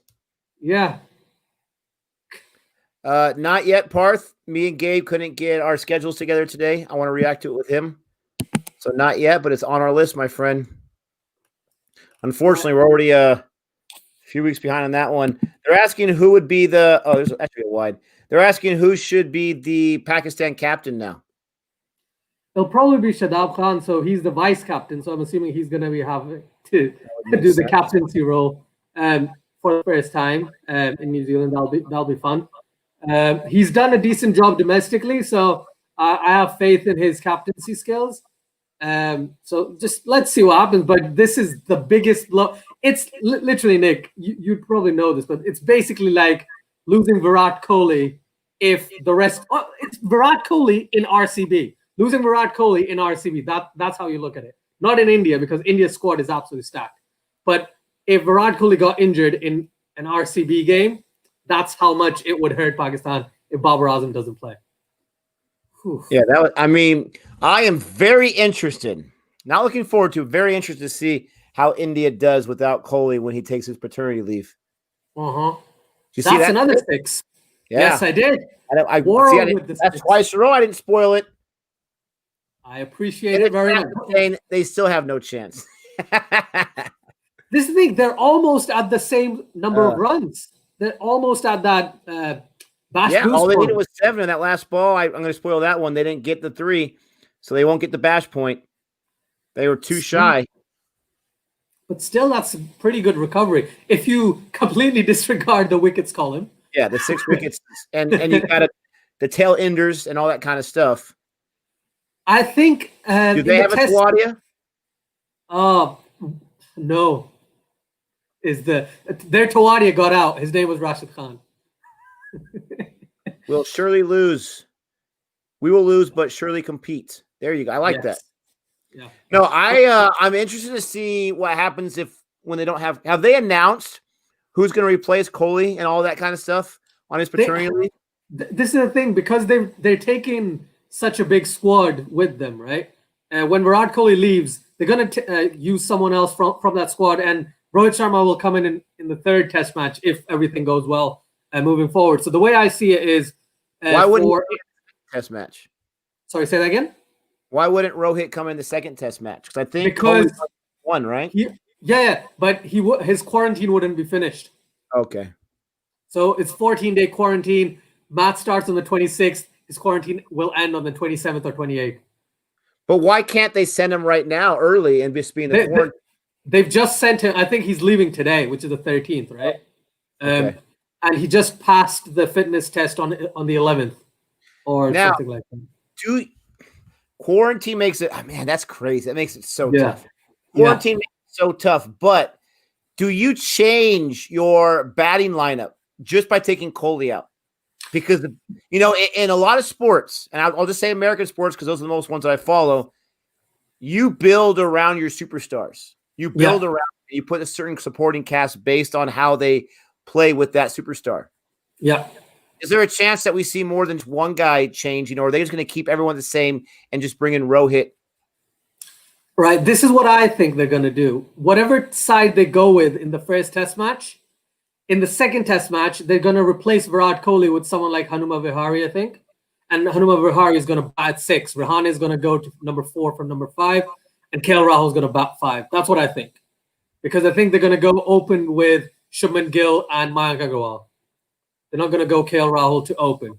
But when Rohit Sharma comes back, then I think Rohit Sharma is probably going to open. People in the chat can probably correct me, but this is what I think. But when Rohit Sharma does come back, that's where I'm a bit stumped about what they're going to do.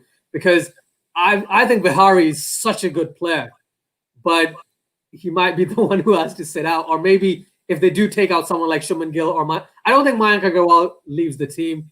It might have to be someone like Shubman Gill who leaves if Rohit Sharma does come back. Who's the guy that India has that he's like the wall nowadays? He just takes Pujara. Where's he bat at? He's not an opener, is he? No, he bats number 3, and Kohli bats 4. Kohli bats 4?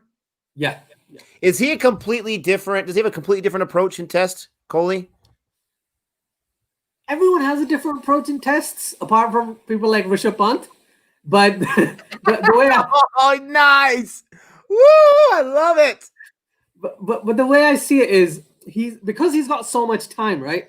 You'll see Virat Kohli leave deliveries, which if he tried to, prod out, he'd get an edge and he'll get out, right?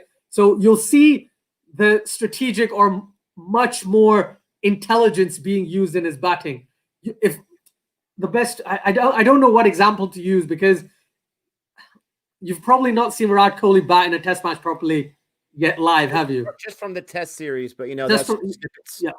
Yeah. Okay. So the way I see it is Virat Kohli is so good in tests. Like it's Smith, Williamson, Virat Kohli, all 3 of them are absolutely brilliant. Marnus Labuschagne is really good. So the difference between all 4 of those is I think Virat Kohli is, in my opinion, probably the most aggressive out of the 4. But even though he has that slightly aggressive touch to it, he still leaves the ball quite a lot. His average strike rate is between 50 and 60, or 60 and 70, something like that, which in tests is still pretty quick. Like a strike rate of 50 is about average. If you see that in a T20 or an ODI, you're like, what's that guy doing? So I think is that equivalent to like 100 in T20 or ODI? It's equivalent to about a 90 in ODIs. Okay. Yeah. So, which is really good. So in ODIs, batting 90 as a strike rate, if you have an average of 50, is just brilliant. Again, the higher the strike rate, usually people's average starts to decline. But not always, but a lot of the time that's kind of the pattern. But in test matches, what I remember vaguely is that Virat Kohli is, in my opinion at least, the most aggressive batsman out of these 4 who are in the top 4 in the rankings at the moment. So I'm confused by this statement, Simon. Give us more information. He changes his style, but not his approach. To me, I kind of look at those 2 things the same as far as what I'm talking about with cricket, like their style, their approach. So approach is mental. I think approach is mental and style is the way you play. I know, but your approach is going to mirror your style is going to mirror your approach, right? So I mean, like style to me is kind of like the way you hold your bat or the way you follow through or don't follow through or kind of your flair. But if I have an approach, and I've seen it in T20 and ODI with Kohli, where he has a low strike rate at first, and then he's working off those singles and he goes from there. When I think of approach, I think of, okay, I am going to not be overly aggressive. I'm going to play off the singles. I'm going to play off the defense too. A defense is a good thing, in my opinion, in a test match. Yeah. But I don't know. I just personally see approach and style very similar. I would have said, yeah, I agree with you, but I think what the kind of the thought process behind it is the way I see it is style is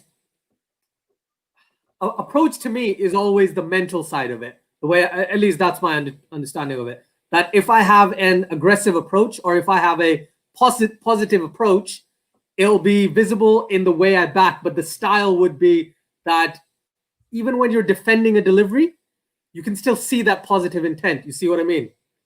With the way you defend, there's different types of. If you have a defensive mindset, you defend a different way to if you have a positive mindset. That's the distinction that I see between in that statement, if that makes sense. Let's see. Simon says he changed his style a lot, especially his technique, but his bat speed and stance mainly, but not his approach. Okay. All right. Thanks you so much. Clarification. Nick, I'm gonna have to go for about a minute because my laptop has crashed and I don't know how I'm still I can't move anything on my screen. All right, man. So I'll be back in a couple of minutes. All right, no worries. Thanks. No worries. So we are having a great conversation with Ozjad here. Back in the match, they need 97 runs off 52 balls.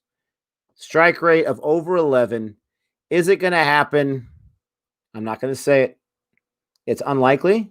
Oh, look at that. That came close to his feet. He swung it high, swing low, and you're out, my friend. You are out. No swing chariots here. There goes Faulkner again. Wow. That looks like it could have a chance. Look at the right. He's kind of a short guy. He's like me. That looks like it probably get caught because it was so low and he had like such an Olay uppercut. Caught right in front of the boundary, about 3 steps in front of the boundary. Yeah, that's right. Da-dun, da-dun, da-da-da-da-da. Faulkner strikes again.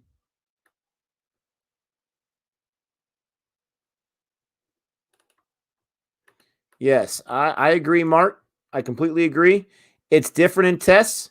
Your approach is a different mindset. You have to consider longevity and also the deterioration of the ball. Couldn't say that. Deterioration of the ball. Absolutely. That is something that that I learned watching. What was it? The 3 test series that we watched before the school year started.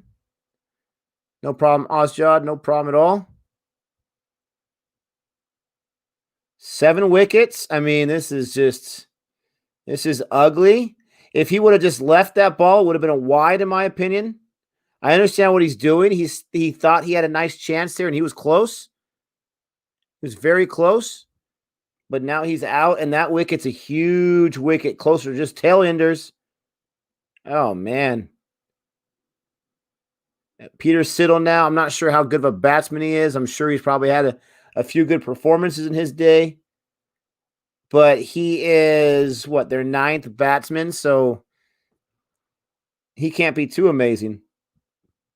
Who does this right guy remind me? He reminds me of someone, maybe someone that I know personally, but I think he reminds me of someone I've seen on TV or in sports. I'm not sure who it is. Maybe it's Mac Wright. Yeah, I agree, AJ. No nail biters, one-sided matches. I felt really bad about choosing the Sixers because I'm like, oh man, they lost their first match. This sucks. But the Hurricanes, they're looking great right now, but I didn't have much faith in them. The Strikers, I thought, maybe decent, but again, they're missing some guys right now for the international game. I thought the Heat might have had a chance. I did like the Renegade. I mean, I liked a lot of the squads. But, these guys are making me feel better about my choice. Siddle can hold a bat. That answers my question. That's more than I can do. I can't even hold the sucker. I can look at the bat. I can have it on the wall. Pretty impressed about that. Hello. There he is. I got to say, Ozjad, I'm not sure if you even thought about this before with that shirt you're wearing, but it kind of gives me like a 1960s Star Trek vibe, like an Enterprise vibe, a Captain Kirk vibe. I like it. Beam me up, Scotty. Give it all I got. Can't give her no more. Okay. I'll ask you a question. What do you think of the new Star Trek movies? Love Thoughts? them. Absolutely love them. The first one, 2009, is one of my favorite movies. It's not my top 10 or anything, but it's one of my favorite movies. Yeah. And it's one of those films that I have about 10 films that I watch every year just because I have to. Yeah. And every one of those 10 films, Hook's one of those films, by the way. Every one of those 10 films I just love as much as the first time. And the writing, the chemistry, the back and forth, the dial, all that kind of stuff, the acting, what's going on. For Star Trek, where they turned everything upside down in that 2009 version, which could have been so bad for a Star Trek purist. Yeah. That's spoiler alert, that's a 6. But it was done so well and so perfectly. I absolutely love that movie. So many lines I love. There are parts of that movie, no joke, that get me so pumped up and inspired. I'll give you one, for example. You probably don't feel the same way about the scene, but there is the scene where Kirk gets beat up by those guys in the bar. And he's got toilet papers out of his nose or whatever, And Captain Pike comes and talks to him. And he talks to him about, joining Starfleet or what, or he's talking to him and he's like, why are you talking to me, man? And then he tells him what his dad did. Your dad was captain of the Enterprise for the Kelvin for 8 minutes, and he saved 800 lives. I dare you to do better. That part always gives me the chills. I love that line. I love that part. It's so inspirational. Love it. No, I agree with that, because that's where you see in Kirk's eyes that he's like, that realization that now I've got to do better. I'm going to have to, keep up my family name, for lack of a better term, kind of show his dad up in a way. And not just that, but he's thinking like, I know he's thinking this. How do I live up to that? Yeah. And the only way you can live up to that is by longevity and being a great captain for a long time. And I love how he shows up. He's like, 4 years, I'll do it in 3. Yeah.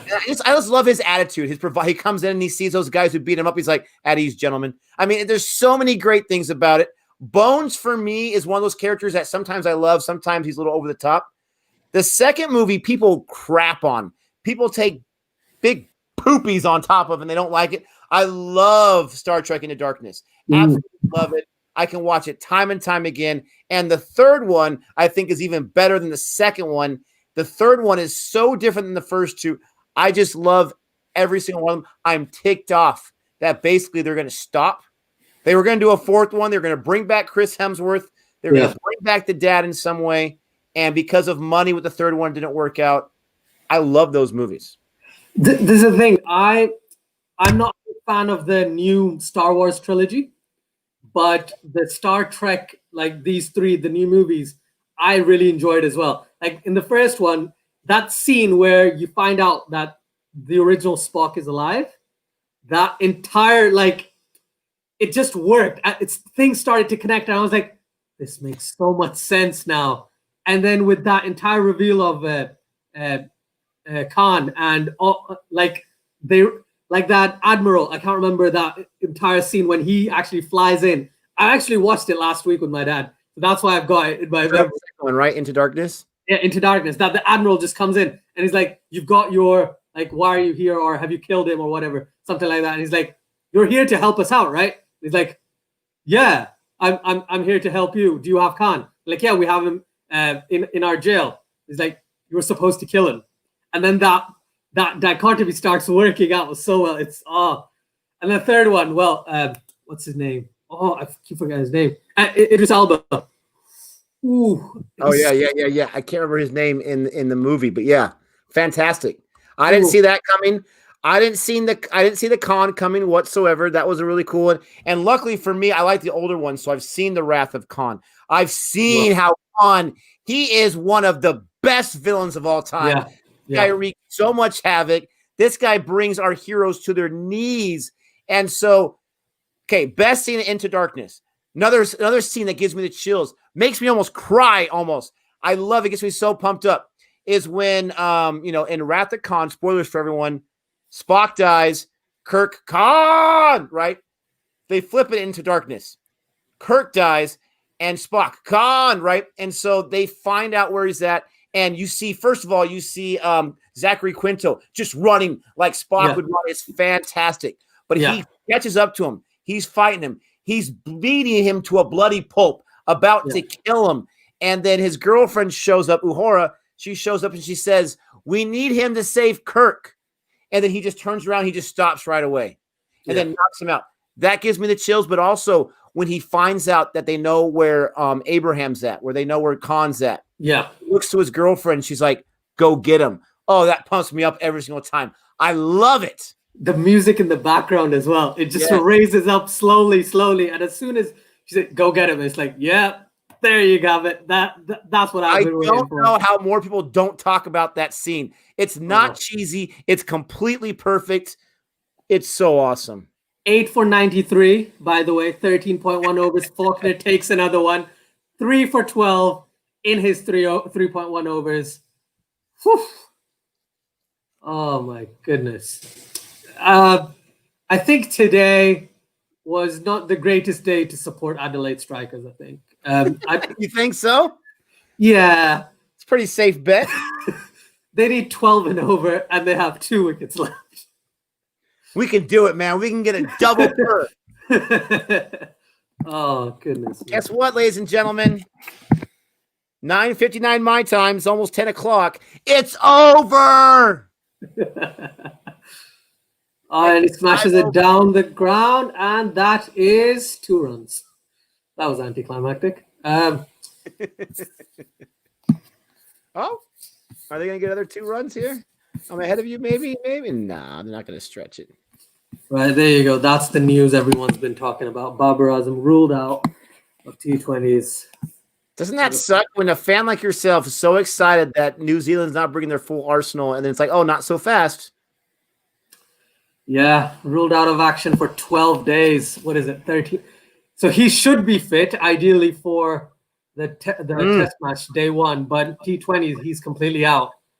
And bearing in mind, Pakistan really need him, I don't know what's going to happen. This is going to make the series very interesting. I did a news video yesterday. If this news came out yesterday, my whole news video would have been, Babar Azam is out. What is Pakistan going to do? What is Pakistan going to do? Not sure. I'm going to release another one now. Just on this. But, oh, that's a 6. Yeah, isn't that nice? Yeah, Worrell's doing it. Worrell can... 38 on 21. Ooh. Good man. Now they need less than 2 per ball. Mm-hmm. You've said it's over, so you may win. You may win. It's over, guys. Mara says, Nick, don't you think DC is being mismanaged? So much potential, but the movies have sucked. Not all of them have sucked, but yes, they've definitely been mismanaged. And it doesn't help that the MCU just is rocking it. They're just rocking it. There's no way if, ands, or buts about it. They're just killing it. DC is completely mismanaged. They've gone through, I think, 2 or 3 different heads of like 6 years. WB. 6 years. Atrocious. But I will say, Wonder Woman, very good. Shazam, very, very enjoyable. Aquaman, I absolutely love Aquaman. I have friends that absolutely hate it. I love Aquaman, so I will say they were on the right track until COVID came. Aquaman 2 could be a nightmare, or it can be really good. What to see? That's coming out sometime. Another super chat here from Jahan. It's 108 loss for 102 in the match of the 14th over. Any thoughts on the criticism Indian bowlers got for constant bouncers at the Australian A number 11 at 10:45 at night under lights with the ball zipping around? Unnecessary or sending a message? I don't know. I missed that. Azja, do you have some context on what he's talking about? Yeah. So, when because it's a day-night game and it's getting late, they were bowling bounces at the number 10 and number 11 batsmen from the Australian side. I think it's sending a message to the Australians that we're going to bounce you out. Like everyone, and I mean everyone in the sense of, all the cricket gurus are saying, oh, Steve Smith can play the bouncer very well, but Neil Wagner last time just took Smith apart by bowling him bouncers, directed very well. So that's what India's trying to kind of push across that we can ball bounces. We have fast bowlers who can ball bounces and get your best batsman out. I know Labuschagne and Smith are really good once they're in, but early on, at least it seems like they might be a bit susceptible to the short delivery, which is why I think it's a message. It's not just to them, the number 11 batsman or number 10 batsman, but it's an actual mind game with Steve Smith and Marnus Labuschagne and even Will Pucovski when he comes back and if he plays his first test match, to him, like, we're not scared of bowling bounces at you. It's the same thing because Australia's going to ball bounces. Mitchell Starc, Pat Cummins, Josh Hazelwood, of course they're going to ball bounces at you. So India's just pushing it back to kind of say, yeah, we've also got these types of players. Jihan, the thing is, at the number 11, I understand what you're saying, that it's not fair. I personally think it's fair game. Personally, I think it's fair game. Number 11 is still a player in the match. That's my take on it. And that's another wicket, by the way. Yeah, absolutely horrible. Listen, this is a horrible offensive performance. This is, and I say offenses, I know it means different in cricket, whatever. This is horrible as far as scoring runs. But let me tell you this. They still scored 10 more than my Tridents in that horrible match in the CPL where they made my heart break officially. Gosh. And 6 less overs nonetheless. As far as what you guys are saying back and forth about the 11, I agree with you. It is, the guy is still a batsman on the team. But why not send the message beforehand? Why wait till 11? Is it because they don't think they'll get a warning from the umpire? They won't get as much trouble?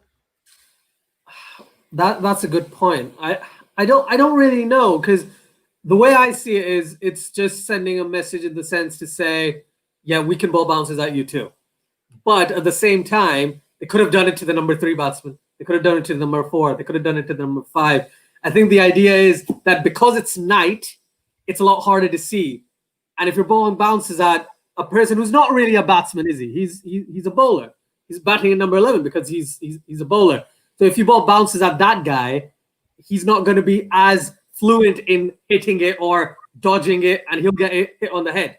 It's an intimidation tactic, which to me, again, I'm of the thought that because batsmen have it too easy in cricket in general, so I think bowlers should have some sort of leeway. I know what Jihan is saying, that maybe it is wasted at number 11. It is kind of a waste doing it to number 11. Maybe it's better to kind of target the proper batsman. But I think all in all, if it's a psychological tactic that they're using, I would kind of agree with that. So that's fine personally. But what do you think, Nick? Correct me if I'm wrong. You're only allowed to throw 1 bouncer per over. Is that correct? In test? I think you can bowl 2. I think you can bowl 2. Yeah. What happens if I bowl 3 in an over? What happens if I exceed whatever the number is? I think it's considered a no ball or wide. I think it's considered a wide. Okay, so that tells me right there. If that's the case, I'm not sure how many bouncers they threw. I personally, I understand bouncers are part of the game, and I like it in its way. But as a message, what happens if the bouncer goes wrong and you hit the guy in the head, right? I mean, they have a helmet or whatever. Apparently, unlimited bouncers. I don't think. Well, right? Yeah, there you go, Jihan. If you read Jihan's message, I think that's right. Sorry, Nick, for interrupting you. So it's a no ball. Because that surprised me, because unlimited, that's not what I've been told. That's not what I've been told. Yeah. So, I mean, who knows? 2 above the head, not bouncers. Okay. But my point is, if that's the case, then yes, you wait till 11 because you know what the score is, right? It's almost the end. You can't, unless that 11 is, going to go for 100 or for crying out loud. You know what the score is. You give up a few free balls or no hits. Maybe you do 1 intentionally or 2 intentionally, but then 1 gets away from you. Like, oh crap, we just gave up a no ball. Maybe that's why where it's the end in the match. If this is something that happens in cricket, then I have no problem with it.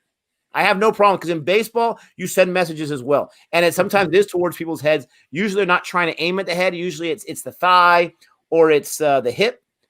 And that's part of the game. Like it or not, that's part of the game. Just like before they changed the rule, you can run into the catcher if he's you can still do that. If they're blocking the plate, you can run into the catcher, basically tackle them without tackling them. to try to be safe. It's part of the game. It is what it is. If that's part of cricket, then I have no problem with it. But if it's not, if it's to send a message, I think in days like social media, there's safer ways to send messages. I don't know. Little message. Hey, by the way, we're going to be throwing some bouncers. Yeah. I think, to correct myself, thank you everyone in the chat. So basically it's 2 bounces above the head, but other bounces, if it's like here, then you can ball as much as you want. I did mean above the head, but I should have kind of clarified that. But basically. And that's exactly what I meant too. Yeah. That's exactly, we were on the same wavelength there, but thanks for letting us know. So we're not saying anything that's, kind of murky. But no, thanks for that, because I think it's an interesting thing, because I know the Australians are going to ball bounces, Indians are going to ball bounces, because this is one of the in the past 4 years, 4 or 5 years, India's fast bowling has been actually fast, which means they can actually do these tactics that Australia does and South Africa used to do and England does and Pakistan used to do back in the day. West Indies used to do a lot ball bounces, a lot of bounces. So now it's finally India's turn to kind of get into the party of things, and I can't wait to see that in a proper game. Yeah. Look at Boomer here. The Aussies never missed a chance to bowl a bouncer. Why should India play nice for them? Yeah. Again, if it's part of the game, I have no problem with it whatsoever. No problem with it at all. Yeah. And if that's the case, let's say that Australia, and I'm always the kind of guy, I'm going to make my own opinion on what I see. But let's say Australia has had a reputation of throwing a lot of bouncers. If I know that, I'm not going to cower to that team. Even if I'm in Australia, I'm going to show them, hey, we're right here with you. Superman 3, a movie that no one really talks about. I still love it because Clark can't fight Superman. Yeah. Right? And there's a point where Superman throws Clark Kent and he starts laughing. And Clark Kent says, I can give as good as I get. Yeah. That's what I think about. You got to say that to your opponent. You're going to do that to us. We have no problem doing it to you. I'm going to tell you something. Do you know who Sunil Gavaskar is? So he's the name sounds familiar. I will say that. So he's the original or the second little master in cricket since cricket started. So he was basically the best batsman India had till Sachin Tendulkar. Okay. So what he used to do in test matches, at least, that guy did not hit a pull shot or a hook shot, because he was like, if you're going to bowl me bounces, I'm going to duck all day long, because you're not going to get me out that way. If you're going to get me out. And this is the thing. I don't remember, because I've seen a few matches of his, right? He would just ignore the bouncer. He'd say, yeah, I'll duck past it. He wasn't going to hook. He wasn't going to pull. But he's like, what's the point, right? I can duck this. As soon as they pitch the ball up, I can drive it. I can smash it, do whatever I want. Because if they want to get me out, they have to ball at the stumps. And if they're going to ball at the stumps, then I can play it. And that's the brilliant mindset that certain players used to have back in the day. And I think that's another thing that a lot of batsmen don't do nowadays. They like to go on the offense. You know what I mean? I know no helmets. Yes, I understand that reason. But at the same time, I know players. Zahir Abbas used to hit the pull shot. There were other players. Viv Richards with a cap used to hit the pull shot and hook shot, right? So what I'm saying is, Sunil Gavaskar just didn't entertain the thought of even trying to hit that pull or hook shot, because he was like, yeah, bouncer, I'm going to duck it. Bouncer, I'm going to duck it. Maybe that's the thought. Oh, I love it. I love it.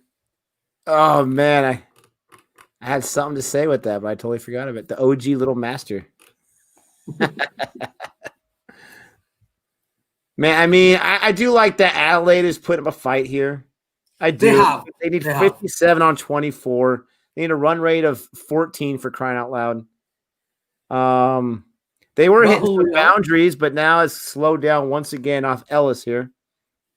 So Briggs, this is Briggs's debut, the number 11 batsman. It's his nice. Number 11. Yeah. So let's see if he can hit some sixes or do something. Worrell, 50 of 28. I did not even see him get his 50. That's what I was going to say. Thank you. Yes. Congratulations to Worrell for 50. Yeah. That's the way you do it, my friend. Rendezvous. Yes, I heard about Babar Azam. Yes, injury. Very sad. Very sad. You guys are rubbing it in right now. Woo! I love Suman said it earlier. Sorry, Suman. I wasn't trying to ignore you. I think it was you that said that. Don't worry, Nick. Gabe's on the stream, so it doesn't count as a loss. I appreciate that. Now, Osjod roots for the same teams that Gabe does. I'm not going to say there's any conspiracy there, but they have the same taste. So it feels like a loss. But it's okay. It's not Sydney Sixers losing to Melbourne Stars. Let's put it that way. Exactly. So when that happens, when Sydney Sixers loses to Melbourne Stars in the next couple of games, that's when you could. I caught that. You didn't slip that past me. I caught that little comment there. Nice, very nice. Oh, they look like a good team. They look like a good squad. Yeah, but maybe it's not my BBL's not my thing, but I think they're gonna show some fight. All right, Johan super chat, appreciate that. Above the shoulder bouncers are limited to per over. Any more, you get a warning. I agree. The rules shouldn't change for tail enders. Oh, there's a 6 possibly. Got this. I love the 6. Should be fair game 2. Australian bowlers would have taken note though. Yeah, they definitely would have. They would have thought. That's a great point right there. That is a fantastic point because, and maybe it's more important just to send the message. You're not worried about retaliation. But when you, at the end of a practice match, right, or at the end of that inning, you send that message, it becomes bulletin board material, and then you kind of just like wake up that sleeping dragon, so to speak. I don't know why teams send those messages and wake up that sleeping dragon unless they feel like we're up for the challenge. We're not going to be afraid. We're not going to be intimidated. We want to let them know because we think that's going to be a huge advantageous thing that we're going to do. Yeah. But the way I see it is if these guys are gonna ball bounces, right? It's meant to be attacking. It's meant to be an aggressive kind of tactic, right? And if in this scenario Aussies do it or the Indian players do it, all in all, at the end of the day, it's not going to get you wickets unless the batsman attacks. I still go with the idea that if bounces are used, it's very unlikely unless it's a really good bouncer, right? That you'll get wickets on bounces because in test matches, you don't need to score at 100 strike rate, right? You can score at, like, I remember this game. There was this South African batsman. He was on 0 of 25, right? It was 0 of 25, and then he goes and gets 180 in the same game, right? Who was that? Who is this? His name was Herschel Gibbs. It was back in 2004, between 2004 and 2006, somewhere around there. Oh, if we were watching that, we would have crushed him. We would have crushed him before that 180. Yeah. And you had Graham Smith on the other side, and he was 1 of 20, and then he scored 200 on or something like that. And that was such an amazing batting performance. And I think test matches is about patience. Yep. A lot of it is about patience, definitely. Got Darcy Short coming in. Darcy Short coming in the 18th over. Again, I like the fight. They the last 3 overs, they've got 30 runs. But still, that 9th wicket was huge. I like the fight they're putting up. Let me just say that. The tail enders, they're showing the first 5 or 6 batsmen, like, this is how you do it. Yeah, definitely. Let me see. Mira says, Nick, back in the day when India toured Australia, some Indians didn't know English. And the first English words they learned were the cuss word because of the Aussies. Oh man, the cuss words, they go a-flying here in America too. I am one of the very few that does not naturally cuss. If I ever do say cuss words because I'm telling a story to a good friend and the person I'm telling the story about used the cuss word and it's just, for context. But there's another 4 right there for Briggs. Look at Briggs. 22 off 13 for his debut. Nice. Yeah. Ray PMB. Yeah. Sorry. Go on, Nick. Oh, you're fine. That was it. Okay. I was just going to say, Ray, yeah, I understand what you're saying. But it's basically pushing the batsman to the back foot. I agree with that. Yeah, that makes sense. But the thing is, if you leave it, if you just duck those bounces, you're fine. Unless it doesn't bounce much, and then it's just a terrible decision on the batsman's part. But no, thank you for that comment. Appreciate it. Briggs is making it fun. He is on He's making it debut as fun. well. Right. We both said it's over. Oh, it doesn't look like it. Doesn't look like it. There's another 4 there. Oh, go! Oh, I can't help myself. I can't help myself. A 6, baby, by Briggs.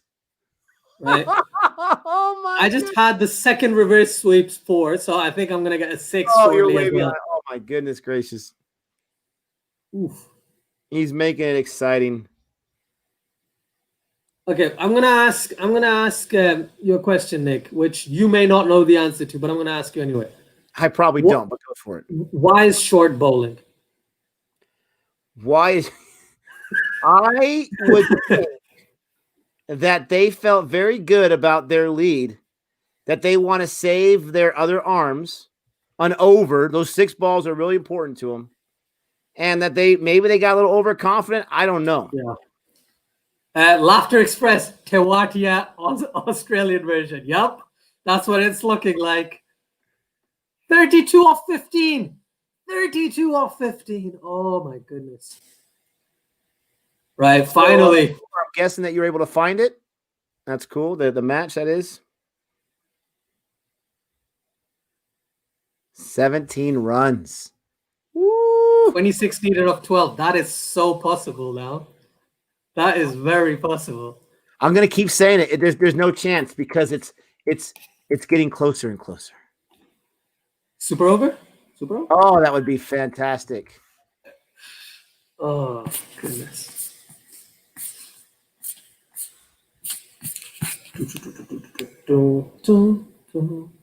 I like the booths the commentators are sitting in. It's like they're really fancy. They don't look like the normal commentary booths. They look like some studio they're sitting in, just talking about cricket. Social distancing situation. Mm-hmm. Briggs has a first-class century. Thank you. Nice. Thank you. Got a super chat here from Sup. What's up, Sup? In South Africa, Australia, New Zealand, you will learn how to play the bouncer or get out of the way fast. Nothing like fearing bouncers. I think it's a great strategy. Me and Gabe say all the time when our teams are struggling big time, we say, where's the bouncers at? Where's Archer at? We need some intimidation. Got another super chat here from Jahan. Thank you, Jahan. With all the injuries, might have to take back my 4-0 prediction now. They seem to be dropping like flies. Their heads seem to be magnets to the ball. Hey, that takes a big man to take back that prediction of the 4-0. It looks like it's gonna be a match for sure. The first test is gonna tell a lot, but not always. I mean, you can always bounce back the next one. I'm just excited to check it out. It's a 4-game series, not a 3-game series. All right. Yeah, I'm glad. I really wanted it to be a 5-game series. Like 5-match test series is where it's at in my head. That's the epitome. Yes. Yeah, in my opinion. And again, I'm being slightly biased, but I would like to see a Pakistan-India series of 5 matches test series, and I would love to see that. Because I know right now India's probably going to win 5-0, but that doesn't matter. It's just is that one scheduled? Pardon? Is that one scheduled already? No, that's not going to happen. Pakistan and India haven't played in a bilateral series in at least a lot of years. Really? A lot of years. Yeah. No intention of changing that? Don't they have to play each other at some point because of the ICC and all that stuff?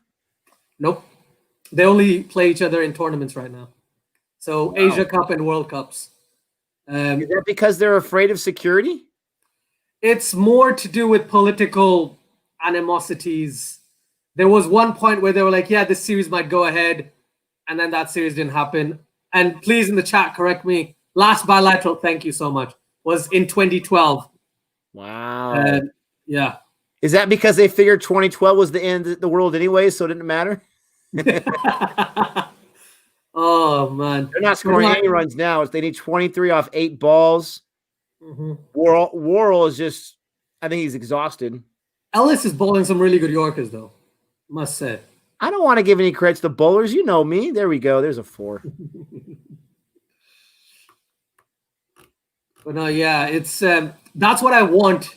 And again, it seems very unlikely. So I'd be happy with a series where India and Australia is a 5-match series, England India is a 5-match, which I know in the summer, in the English summer, it will be, and Ashes is always 5 matches. And I'd like some sort of Pakistan series, probably Pakistan Australia or something, or Pakistan England more likely to be a 5-match series, because I know that is fairly competitive. Not this time around. This time Pakistan lost 1-0, but before that, Pakistan hadn't lost a series. They just drew series against England quite a few times, which is good for us. But yeah, goodness. Oh. It seems crazy to me. And I don't want to bring up a whole political nonsense here and there, but it seems crazy to me that those two teams just won't play each other.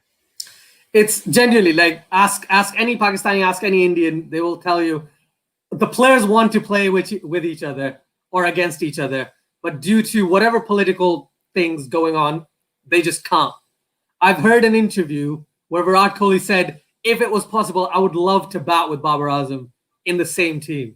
And when I heard that, I was like, that's a bit, if that could happen one day, that would be amazing. Even if like Pakistani players aren't allowed to play in the IPL whatsoever, like unless they have some other nationality. For example, Imran Tahir, he has a South African nationality. That's why he could play in the IPL. There was another player called Azhar Mahmood. He played for Pakistan, but then he got British citizenship, so he could play in the IPL. So there's a few things like that. But yeah, if that series ever happens and it happens in the next 5 years, I'm telling you that's people are gonna want to watch that. Like I would recommend 5 years in advance. Let's say if that series happens in 2025, when you have 5 million subscribers on Cricket for Americans, right? I think that's when you should do a live stream of that game, and that's going to be amazing. That series would get you'd get like millions and millions of people. Yes, Dwayne Johnson reference. I love it. That's why I used to love Mick Foley. Yeah, he'd be like the hundreds and hundreds of Mick Foley's fans. Oh my goodness. We underrated New Zealand again. You must have missed it from earlier. We were going off on how amazing New Zealand's been in all formats. They're just walloping everyone. Yeah, definitely. They now need 14 off 3 balls. 2 6s and a 2. That's what they need. Yes. Easy to say, hard to do. I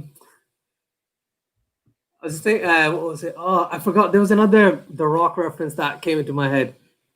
What do you? It's like, what do you think? I think it doesn't matter what you think, yes. Or something like that. He would use that so many times, and it would, he was golden on the mic. Yeah, absolutely golden. One of my favorite videos to watch is when Y2J made his debut. Yeah. And WWE, because he was disrespected and underused in WCW, comes to WWE. Yeah. Everyone knew about Jericho, but they weren't sure what the Y2J was. So he comes out to huge fanfare. Everyone's going nuts. The Rock, he happens to interrupt The Rock. They have a great back and forth. And he, allows The Rock to go over on him on the mic, obviously. It was fantastic. There's this one skit, if you can call it that, where it's The Rock and Kane in the background, in the backstage area. And it's someone else. I can't remember who it is. But that interaction is absolutely hilarious. It's absolutely hilarious. Now the match is officially over unless you get a bunch of wides. Right. Free hit, no ball. Let's go with that. No ball, free hit. There you go. Let's see. So I've got 12. They need 12 off 1 delivery, right? That's where I am. Then I won't say what happens in the next ball. Okay. Worrell has played well, and Briggs. They've both done a pretty good job. I think he was just exhausted coming near the end there. But that's crazy. Can you imagine?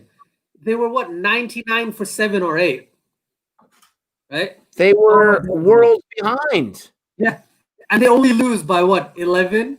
11 runs. Imagine what would happen if you put Briggs at number 3. And Worrell number 4. they would have won the game. Oh man, I mean, you got to say, I got two main things with this one. Hurricanes, they really brought it on both sides. They definitely got those wickets. They brought on the bowling side. There was no bowling collapse whatsoever. They did give up quite a few runs in the death, but that happens sometimes. Yeah. On the striker side, I've said it many times. I'll say it again. I love their fight. I love the fact that they were a million miles behind and they came within 11. If I'm their captain, if I'm their coach, we can build off of that. We can motivate off of that. Yeah. It's like losing by 50 or losing by 10. Losing by 10 is probably the best thing ever because that means you got so close, but there were some things you need to, like, after a situation where it genuinely looked like they were going to lose for 50. Like my prediction of 157 was close enough. Nice. But I think what they did was like Worrell and Briggs in the last 5 overs, what they scored, like 60, 65, something like that, which is crazy. Number 8 and number 11 or whatever. That's madness. That is absolutely madness. I was gonna use another Gabe catchphrase, and I'm sorry for using all his catchphrases, but delicioso. Like, that's why I kept at a Gabe voice. You gotta throw in the yum yum. Yum yum. There you go. This guy gets his catchphrases from Dora. This guy gets his catchphrases from probably a Bronx Tale and a few other things. Oh yeah, exactly, Sup. As DK said, all we got to do to win this match next time is just hit more sixes. That's all we got to do. That's it. Hit more sixes and not get wickets. That's it. Mira, I love your persistence. He says, Nick, in the same year, A.B. de Villiers scored 43 runs from 297 balls. Jeez. Yep. To keep his team alive, and then 149 from 44. Wow. I think that 149 innings is the 100 of 30. Yeah, I think it is. Might be wrong though. Yeah, the reaction that got us our one and only strike for Cricket for Americans. That's why I haven't suggested you watch it on the reaction thing. But yeah, that's a great innings. The way he hit behind square on fine leg, some of those sixes are just outrageous. Some of those shots are just brilliant. Whew. Yeah, I still remember he was absolutely amazing. Let's see, player of the match. I don't know these guys' faces. Right, let's see who I want as player of the match. Come on, tell me the guy's name. I actually go with Darcy Short with his 72. With his 17 and that one over? Yeah, not the bowling part, the batting part. But that's smart. Bowling wise, best bowler is James Faulkner. 3 for 21. Oh, there's a sign in the back almost fell over because of the wind. It's supposed to be windy over there. Yeah, I don't know who that guy is. Sorry. I don't have it on my screen. I have adverts about Nectar cards, which is a type of like loyalty card to a supermarket called Sainsbury's. So I can't really do much.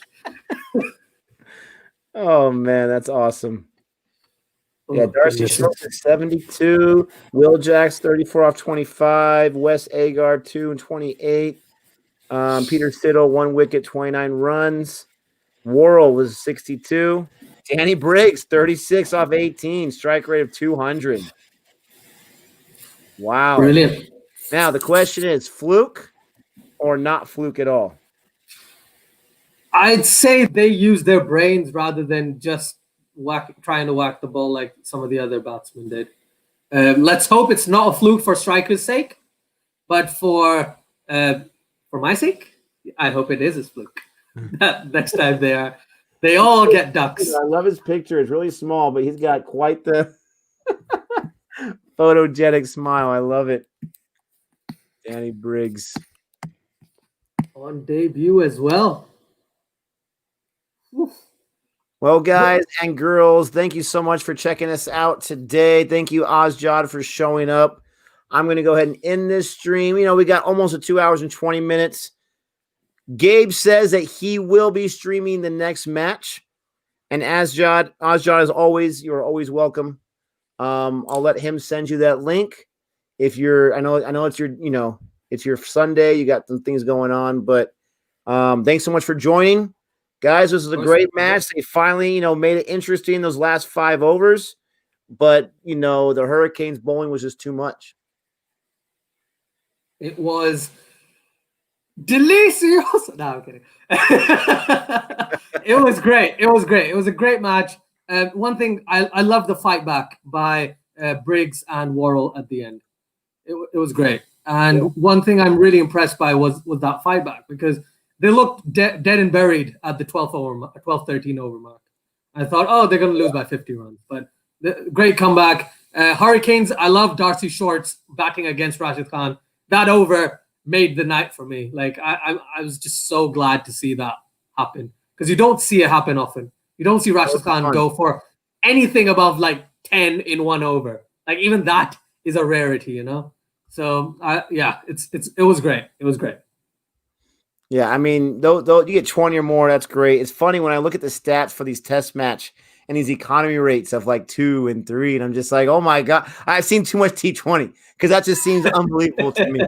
Or all these maiden overs they're having in these test matches, it's crazy. But yeah, guys, tune in less than 2 hours, right? Less than 2 hours will be that next match. Yeah, in about an hour and a half. Yeah. Yeah, my Sixers. I'm gonna miss my Sixers playing. Gabe streaming. I won't be. So he's got a little bit of power going on right now, but I'm hoping he's got a little bit of bad luck still left in him, and my Sixers can get off the schneid. That would be fantastic.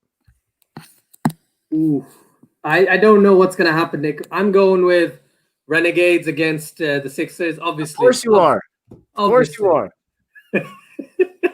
But no, I definitely had a lot of fun. Thank you for showing up. I understand, because the timing was messed up. This is the thing. Like, I didn't know, you wouldn't have known either.